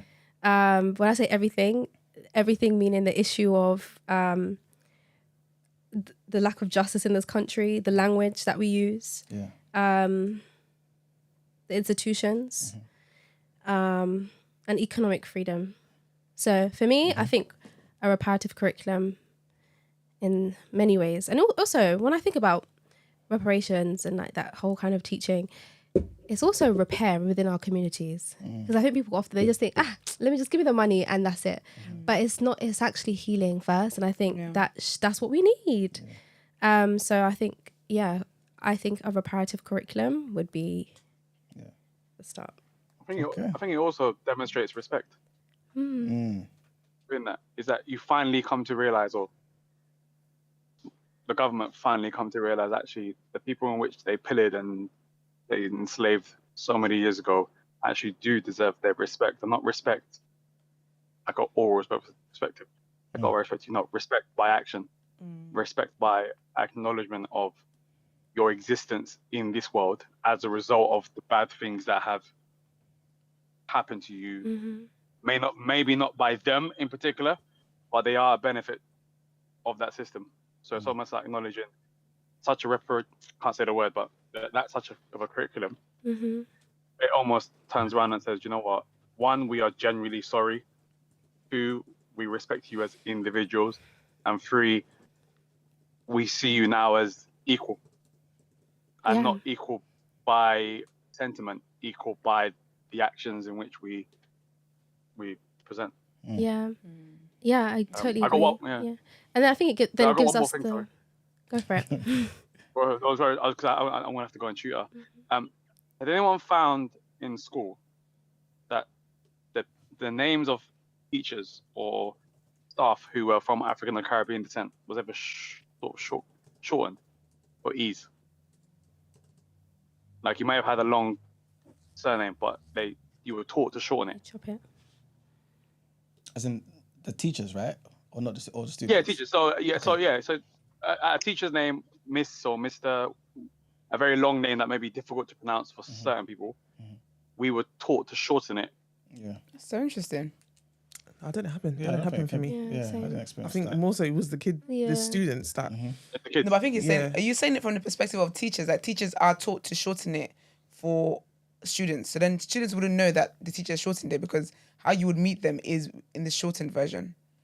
Exactly. Is that but what we you mean? all know the teachers? Yeah. So the staff know their name is Yeah, the full name. But because of disrespect or because of a lack of acknowledgement, we're like, let's shorten it to Miss AJ. For example. Interesting. I did have teachers with abbreviations as names. When I think about it, actually. I've had that. Yeah, I've had that in my school. I work in primary school. But they have made a conscious effort to address every teacher by their full name and not shorten it because of ease of pronunciation. And of course, we know the people it affect the most. It's not going to affect Mr. Smith. Yeah. It's not going to affect Mr. Smith. And That's they've true, done you that. know. And I feel like, Yeah. Because thinking back at it, like, there's some teachers that you just called, like, it was their first name, obviously Mr. or Sir, or whatever. But then that would have been because maybe their last name was quote unquote too complicated to pronounce. Yeah. I never thought of that. And I say that to say the black curriculum and everything, but like, its beginning should start with a matter of respect, and the respect comes from how you address people, and the name is so powerful. Absolutely. That's so beautiful. Ah, that's a point. Thanks, Murad. Appreciate that, man. No problem. Take care. Take care, man. I asked one question. Am I still an egg? Just out of interest. No, because I just didn't know you were doing work for the community like this. Listen, don't worry. When I come up on live, I speak sense. When I'm in the chat, You see what I'm saying? He's just a warrior. Perception and truth. Yeah. Can you imagine? It's true, because I wasn't a fan of Murad. I'm actually, I believe it wasn't the same Murad I was seeing in the chat. That's So so when you funny. said this, I said, history there. Full circle. Full circle. All right, you man. guys, take care. But thank you, Han. Have a you. great day. You too. Bye-bye. Bye. You've obviously been putting in work for years now, right? So we need to talk about some of your accolades. Okay.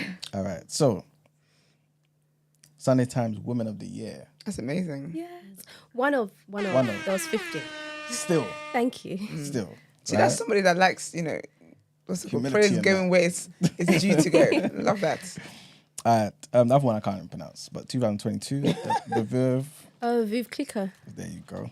Bold Women of the Year. Amazing. All right. Then the following year, Limitless Award. Yeah. One more time.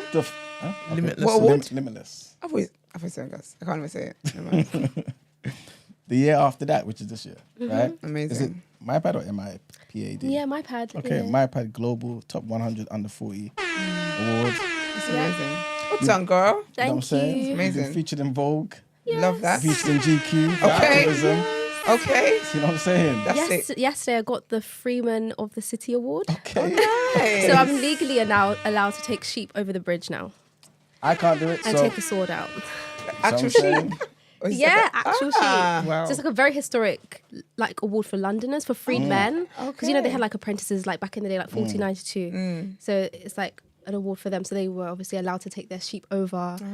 Yeah, so That's amazing. Well done. I like that you're getting your flower because Yeah, the man. work you do is serious work. And I think also Tiresome. it's tiresome, and the people that you kind of come against will try to gaslight you and just it's stressful. Yeah. So I love that you're getting your accolades and you're getting the flowers because Thank you you. absolutely do deserve them. So honestly, well done. thank you. And honestly, Well done. I said this before, but I said something about luck, right? I think a lot of my success has come because I have an amazing community. And even from the beginning, I have to shout out Jane because I applied for the grant and then, Jane really just worked. She just worked and really Yeah. believed. She saw the value of what we're doing. I think that's the thing. Not many people see the value of Yeah. this. They can't quantify it. So just it's just another black thing. Or it's just... It's a big deal. Yeah, someone actually said, they wrote back to us and they were like, in 2019, I don't think, teaching black issues is going to solve anything to do with racism. Wow. And then the next year, their website was like, we are supporting black racism. We're diverse. Can you imagine? So I was like, okay, but yeah, there's people who see the value of it Yeah. and see that it's not, our impact is not just now, it's going to be in 50 years. Absolutely. So I think it's a long game, but I'm very appreciative of people who have supported and uplifted what we do. Well done, babes. Yeah, That's thank really you. good. I know obviously when you first introduced yourself, you spoke about being a founder, CEO of the Black Curriculum, be a writer as well. Yeah. So talk to us about it. Basically, you recently completed your first book. Admitted, yeah. Amazing. There you go. Well done. Thank you. It's been a journey. It's been 4 years. Where is it? We could have, we've got a wall of It's not- amazing oh, yeah. authors. Just been completed. Just been completed. It's not out yet, but it's coming. But also interestingly, I feel like I've prioritized the written word because I came from a background of being excluded in school, and so I knew I was always academically All the most bright. iconic people have had troubles in We've school. gone through it. We've gone through it, but I think I had something to prove. So I was like, when I was in uni, I wanted to write with the most big, most superfluous words. You know what I mean? Really Get wanted the to prove. source out. Yeah, I wanted to prove myself, and I think the written word has always been something that I maybe gravitated towards because it was prized. Yeah. In school. But actually, me doing this work, I'm like, there's so much value in just the oral culture, and that's our cultures are very oral. Absolutely. And so anything that I do now, I think I want to kind of do things that are more visual or like this is a great platform. I love what you guys do. Thank you, babe. So yes, yeah. What's my point? So what's Omitted? What's it about? And why the name Omitted? My writing. So Omitted was initially looking at the stories that have been omitted in British history. So like the stories that have been erased. I did African studies at uni. Yeah. But I would say that I have other passions. Yeah. So I tried to kind of weave those other passions in the book. It didn't work. So the publisher was like, let's rethink this. Yeah. So it's gone on multiple journeys. But next year, I'm going to be releasing something Nice. that is going to open out the conversation Beautiful. with what's in the book. Okay, nice. But yeah, I look at like the history of the care sector, Yeah. Black people in care in this country, because I think that is another thing that is filled with a lot of shame. Mm-hmm. And then again, we have individual narratives around like, you know, individual stories, but Yeah. what about the structures, Yeah. right? How did it start? Yeah. How Black people en masse treated within these, what are the parallels within those stories? Mm-hmm. So just kind of looking at that, and also education as well. Yeah.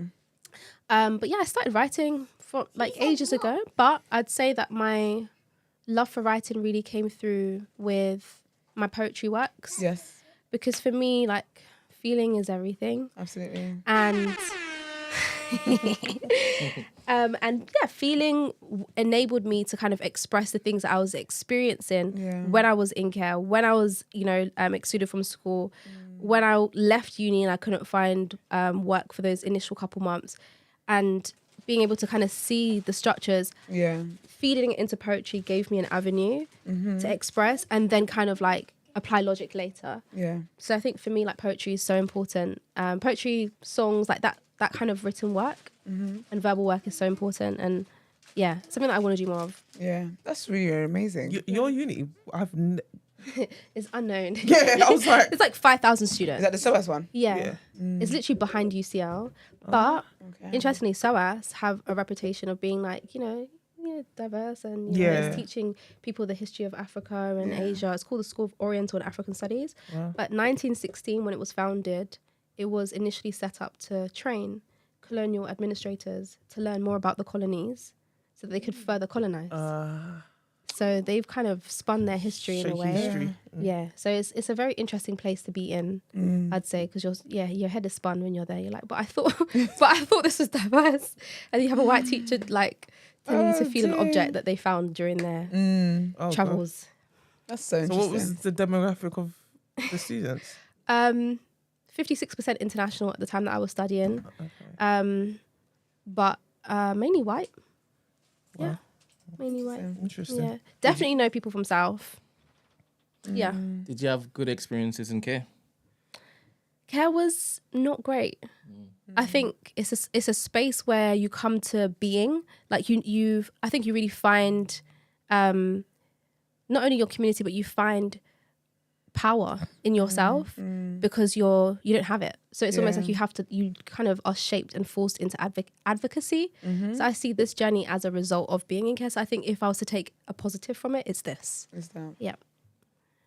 Girl, you're so amazing. Thank you. Yeah. All right. So we've got 3 questions that we always ask our guests. So the first one is, tell us something that people are usually surprised to learn about you. Usually surprised. It could be anything. It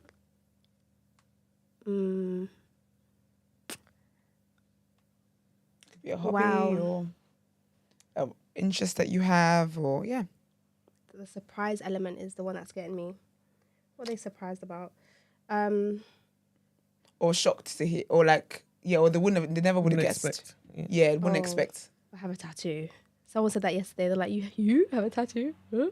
No. Actually, have you ever heard that you look like Yes. Yes, yeah. Because I didn't clock until I was like, I see it. But who was you going to say? Tahada. Who's that? Is it Diana or Diane? Yeah. Diana in Power. In Power. The Oh my series. gosh, that's so funny.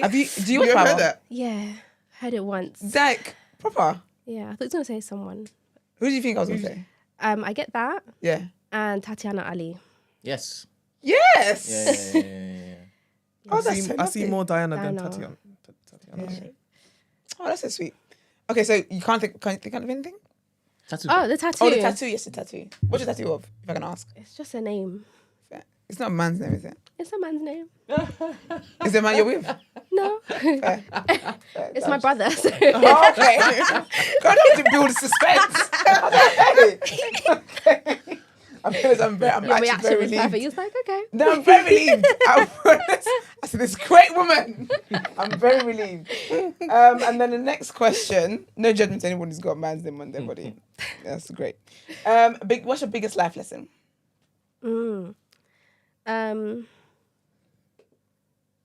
I think it has to do with appearances. I think, not judging the people that have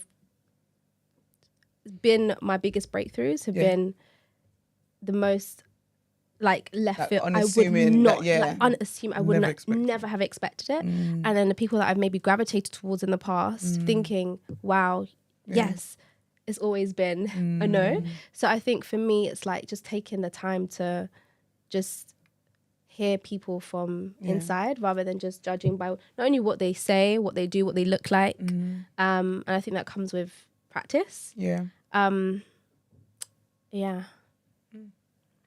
So yesterday we had the lovely Patricia Limor yesterday.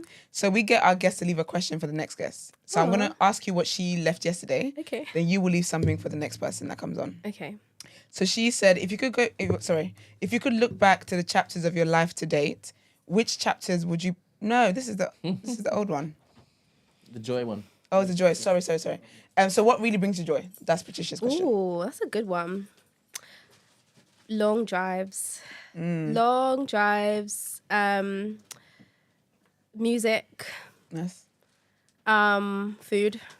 Amen to that. Hallelujah. I love to eat. I'm such a foodie.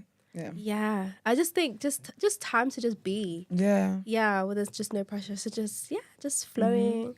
But yeah, music, food, long drives. Yeah. Nice. Love that. And then now you need to leave a what are you gonna say? Sorry, you said long drives, and you said previously that you got permission to now take sheep over the bridge. Yes. Have you gone to a long drive and taken sheep over the bridge yet? I need sheep, so please, if you're listening, Sheep. I'm accepting sheep. What are they called? I would actually love to do it just for the sake of it though. Yeah.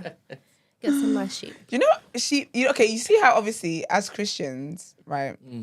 There's a sheep analogy and stuff like that. Sheep made me so sick. I just don't like the way they look. It's even making me itch. I don't like the way they look. Like they just look so like dirty and stinky. Do you like lamb? No. I think I had the lamb chop for the first time last year. Wow. I felt your slow mo. You actually turned and looked at me in very slow motion. I'm very picky with food and like the animals that I eat. I think I've actually only had it once. Okay. Twice. It wasn't for you. It's just not what I would go for. It's just not what my heart would go for. I feel like there's other types of things on the menu that I always gravitate towards. I might have it actually coming. I might have it this weekend actually. We'll see. Wow. Yeah, we'll see. The remembrance of the sheep. I like where I'm from, Jamaica. Yeah. All right, lovely. And then please leave a question for the next guest. Okay. I'd say in the next month, well, it's going to be November, I'm guessing. In the next month, what are you committed to do to bring another person back to their roots?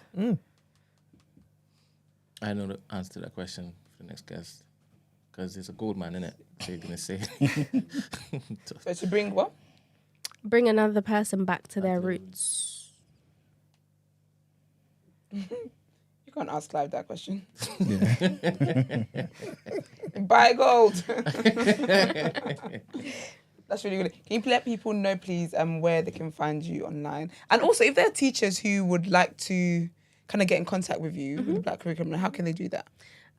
So first thing is the Black Curriculum's website, theblackcurriculum.com. There's a contact us tab. I think there's multiple, but that's the way you can book a session in or just an inquiry. So theblackcurriculum.com. And then our Instagram is also the Black Curriculum, and we're very responsive on there. Twitter, we're there, but if you want to, you can follow. It's Curriculum Black. And then if you want to get in touch with me, it's Oh my gosh, it's long, but my website's probably the best place. It's lavinyastennett.co.uk. Yeah. And then my Instagram is gotta be loving ya. Love that. Love that. Thank you so much. Thank you for guys. coming on. Really appreciate you. I really appreciate you guys too. So one quick one. How would I parlay you to get to my son's school? Can I? Ooh, let's come Okay. exchange. Yeah. Love it.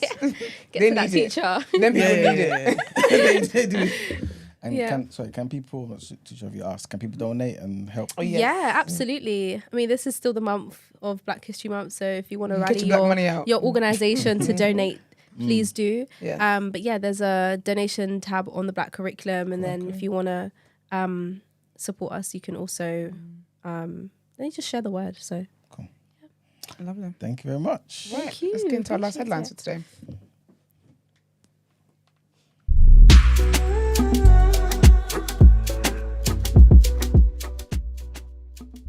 Was going to. Why didn't you ask? Are you not in the room with us? I'm on camera though. I want to clip it. So, but you can ask it. All right, I'll just start. Is it? Do it. You're on camera now. Get on my nerves in it. Beep beep. Ask the question. I said you're on camera now. I don't want. How important Tell is me Christ the. in Can your you life? imagine? Oh, for See? me. Yeah. Oh, like Center. Amen to Oh that. wow, I Cool. love Jesus. I got baptized a month ago. Oh, Oh, beautiful. serious? Yeah. Just every day. Yeah, literally. But I grew up in the church, but I left, and I think I've found Christ recently again. Beautiful. But yeah, I love Jesus. So lovely. Yeah, he's the best man. Well Black done, girl. Jesus. What did you say, Maya? Black Jesus. Like Jesus. Stop running into your sin. Like, just. Yeah. Like Jesus. All right. Is that all the questions you had about her faith? Yes. I didn't know it was just a month ago, innit? She's still new. Very fresh. She's still new. The drops are still there. Could you imagine? Let me see next year, innit? You are just. Anyway. Can you imagine? That's a Christian brother that's supposed to be encouraging a so- Christian sister. You know? I am so Okay, done. let's see what you are He did next not year. just Are you a say witch? This is the problem when you lot play devil's advocate, you forget when to tap out. God forbid. God, chic. Anyway, All right. So our last set of headlines. Trigger one on this. This is a big trigger one, guys. gosh. So a paedophile who made thousands of pounds by creating child abuse images using AI and real pictures of children has been jailed for 18 years in a landmark case. Not long enough. Hugh Nelson used a 3D character generator to turn ordinary, non-explicit pictures of children into child abuse images before selling them on the internet forum used by artists. People who knew the children in the real world would send the 27-year-old images of them to him, basically. Nelson, who was from Bolton, would then charge his network of paedophiles £80 for a new character. Wow. And after that, it was £10 per image to animate them in different explicit positions. These are the animals. Anyway, sorry.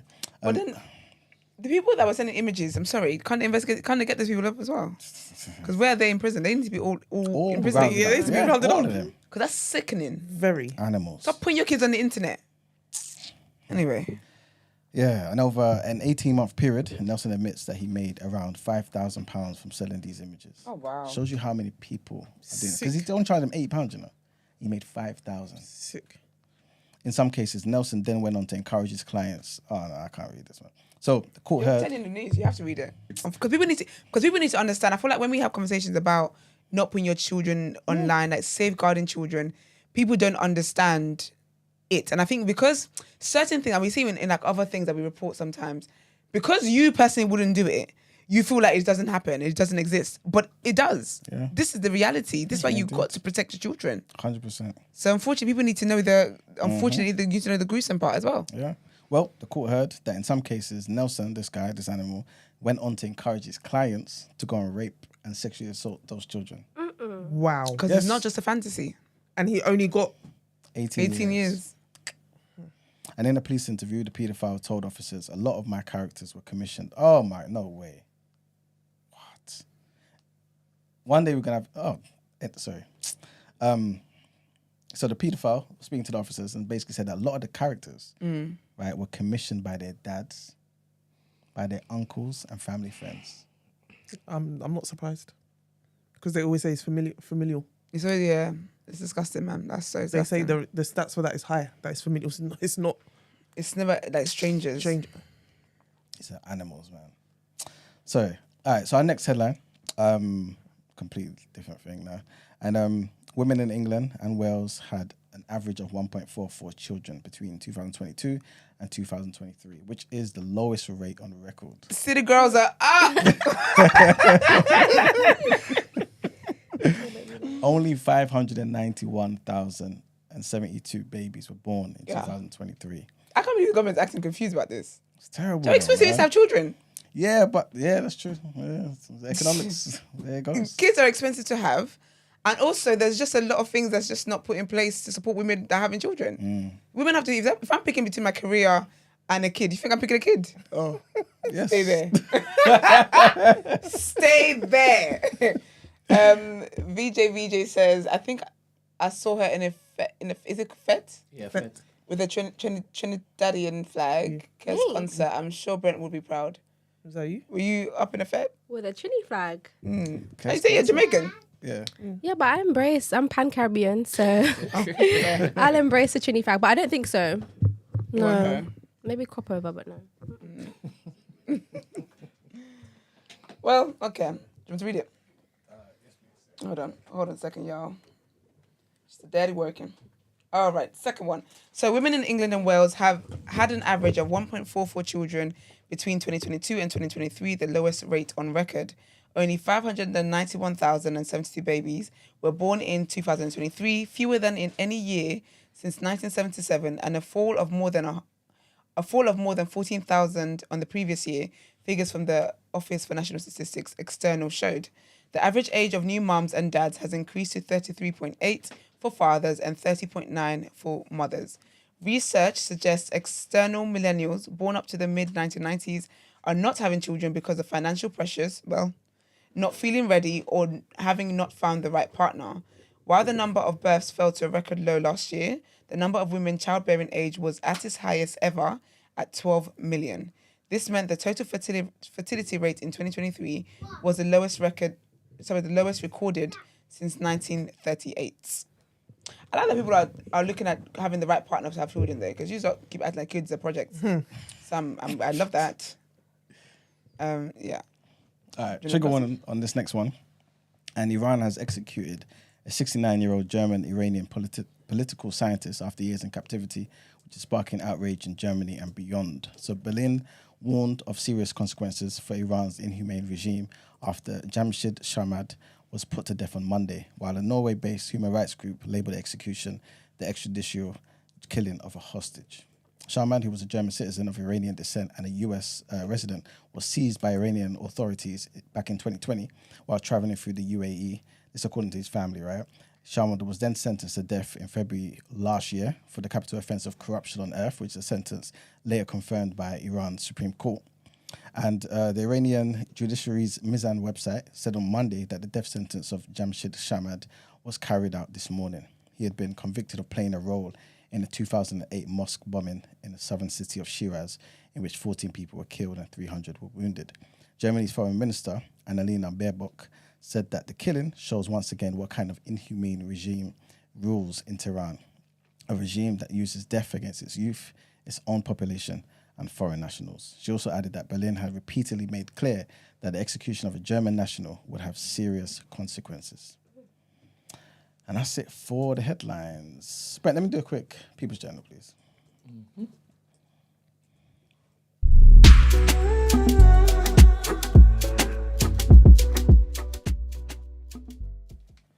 All right, people. Welcome to the People's Journal, where I give you the news from an economics point of view. Like I was saying to you guys, the budget should be out on the 30th, so tomorrow, right? So probably likely be around the time we're recording, or probably after. So on Thursday, we'll go into it. What is the budget, basically, right? So obviously, every time there has been a budget, we've gone into it, we've spoken about it. The last budget was delivered by the Chancellor at the time, Jeremy Hunt, who was the subject of one of our headlines earlier, and where he was basically talking about some bias in the OBR. But anyway, this is basically where the government outlines plans for raising, lowering taxes, so we pretty much know where we stand, right?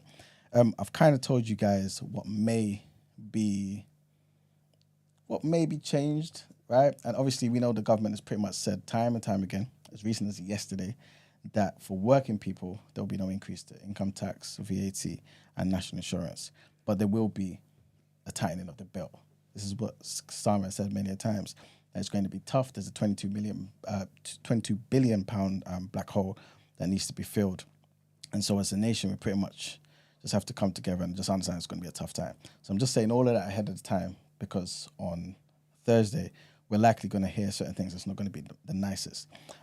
This article is from the Telegraph. Of course, they will have their agenda, but what they're pretty much saying is that, it's one of the speculations anyway, that Rachel Reeves will be hitting about 700,000 working people with a £400 tax rise. So this is despite their manifesto pledge, right, that these working people will not have no increase in those three taxes anyway.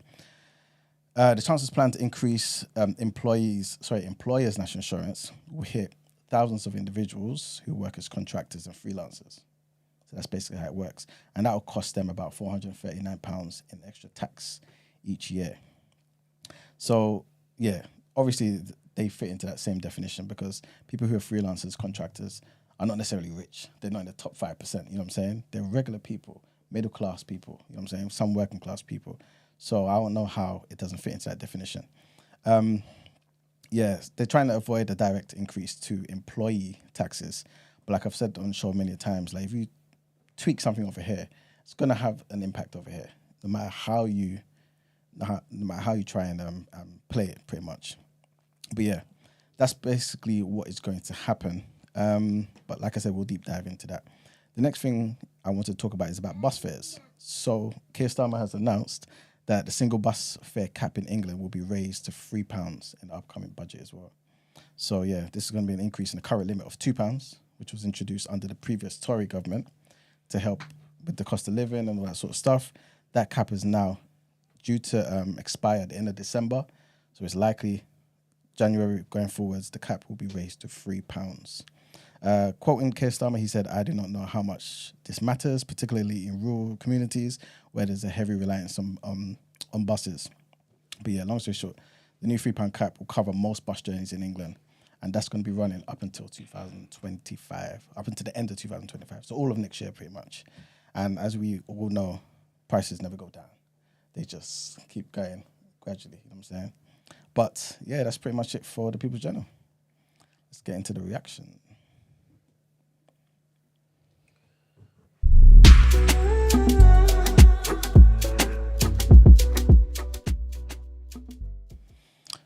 All right, people. So there isn't much to react to.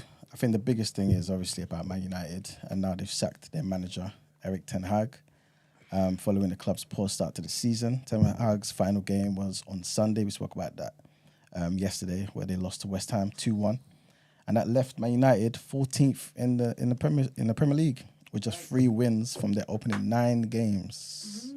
Yep, United are also 21st out of 36 teams in the Europa League table, having drawn their 3 opening fixtures as well. Van Nistelrooy, he's joined the club as Ten Hag's assistant last summer. He's going to be the interim. Yeah, exactly. He's now the interim manager. And yeah, man, the club said that he will be in charge while a permanent head is recruited. So there's speculation about who's going to take his place on long-term basis. But Wasn't there word on the street? Southgate? Southgate? But he's an interim, so Southgate is still an option. It's still an option. Yeah, well, yeah, as in for permanent manager. Yeah, that's what I mean. That's what I'm saying. It's still an option. There's another guy. You know Ruben Amorim? He's the sporting manager. Yeah, they're basically looking at him. Potentially there's some rumours there. So, I don't know. I wanted to read out some of the Ballon d'Or thingy. What's the guy that won it? The Man City guy. Haaland? No, it's... sorry. What's his name? One sec. Rodri. Yeah. What do you think of him? Is he that good? Yeah. Is he like the best player at Man City though? In his position, yeah, but he's probably the best in the world at in his position. Okay, cool. Obviously, now I ain't been following football for a while, so I don't know about how good he is. But yeah, he won it. I think, what's the brother's name? Jude Bellingham, he came 3rd. But let me read out today's results quickly. Don't worry, people. When Margs is back, we will talk about this Man United thing. Sorry, 1 second. Yeah. What's his name? Vinicius Jr., he came second, I believe. Yeah, Roger beats Vinicius Jr. to get the top prize. And Bonmati named the best women's player. Ancelotti got the best men's coach. Hayes, she won the women's prize, the best women's coach. Kane and Mbappe shared the top scorer gong, and Martinez was named the best goalkeeper as well.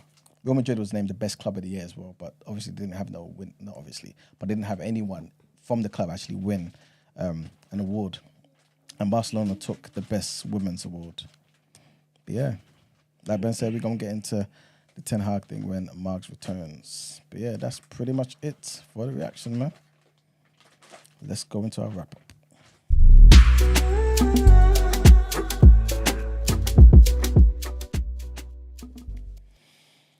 All right, people, thank you for tuning in. Once again, today we had a good show, man. We spoke about Kemi Badenoch. She was back in the news, you know what I'm saying? Esther's favourite sister. That's right. And she was talking about how like all the 6 Tory leadership candidates could have a place in her shadow cabinet. She's trying to unite the Tories, you know what I'm saying? So it's all good. Still an egg there, but... We also spoke about Jeremy Hunt, also accusing the OBR of political intervention for publishing a review on the budget day. He feels like there's no political impartiality. We spoke about the MP Mike Amesbury, who got caught on CCTV beating up a man. Basically, Starmer came out, spoke about it, said it was just totally shocking. UNRWA as well has been banned by Israel from operating in the country, which is a move which could hamper its work in Gaza. You know what I'm saying? We also spoke about the Georgian president, who basically said that the election was stolen and the Russians, she believes, is behind it. We also spoke about, what's his name? Tony Hinchcliffe, who is the comedian who said a lot of disparaging things about the Puerto Rican community, but also Maharian, black people, Jewish people as well. He just kind of went off the rails. We also spoke about, trigger warning here, guys, that paedophile Hugh Nelson, who was given 18 years for making AI child abuse images from real pictures that were sent to him. Unfortunately, from people like the parents and uncles and family friends of these kids. It's so disgusting. And of course, we spoke about the fertility rate dropping to a new low. You know what I'm saying? Like, there hasn't been as many babies since 1977. Something is going on, guys. Of course, last but not least, we spoke about Ten Hag being fired and some of the Ballon d'Or winners. But the highlight of the show, 100%, without doubt, goes to our guest, Lavinya, who came in. Absolutely. Yeah, man. And, you know what I mean, educated us on the black curriculum. You know what I'm saying? So we appreciate you coming. Thank you. You're You're welcome back anytime. Thank you so Definitely. much. When your book is out, please. Yep. Yes. Definitely come back on. And also, we're doing a piece on reparations as well. All right, That's why I then. mentioned it. All right. So when that's ready, I'll definitely. That's what I get back. remember. Amazing. So basically, you said that your book was going a particular way, and then the publisher said, "Nope, remove that." What do you do with the remove stuff? With the Remove stuff. Omitted stuff. I don't believe in like nothing having a purpose. I've just packaged it differently. That's what I'm talking about. So you're gonna still put it back up. Yeah. Dope. Yes. If you don't mind, can you say your socials again, please? Yes, Yep, please. it's gotta be Lavinya. So GOTTABE Lavinya. Cool.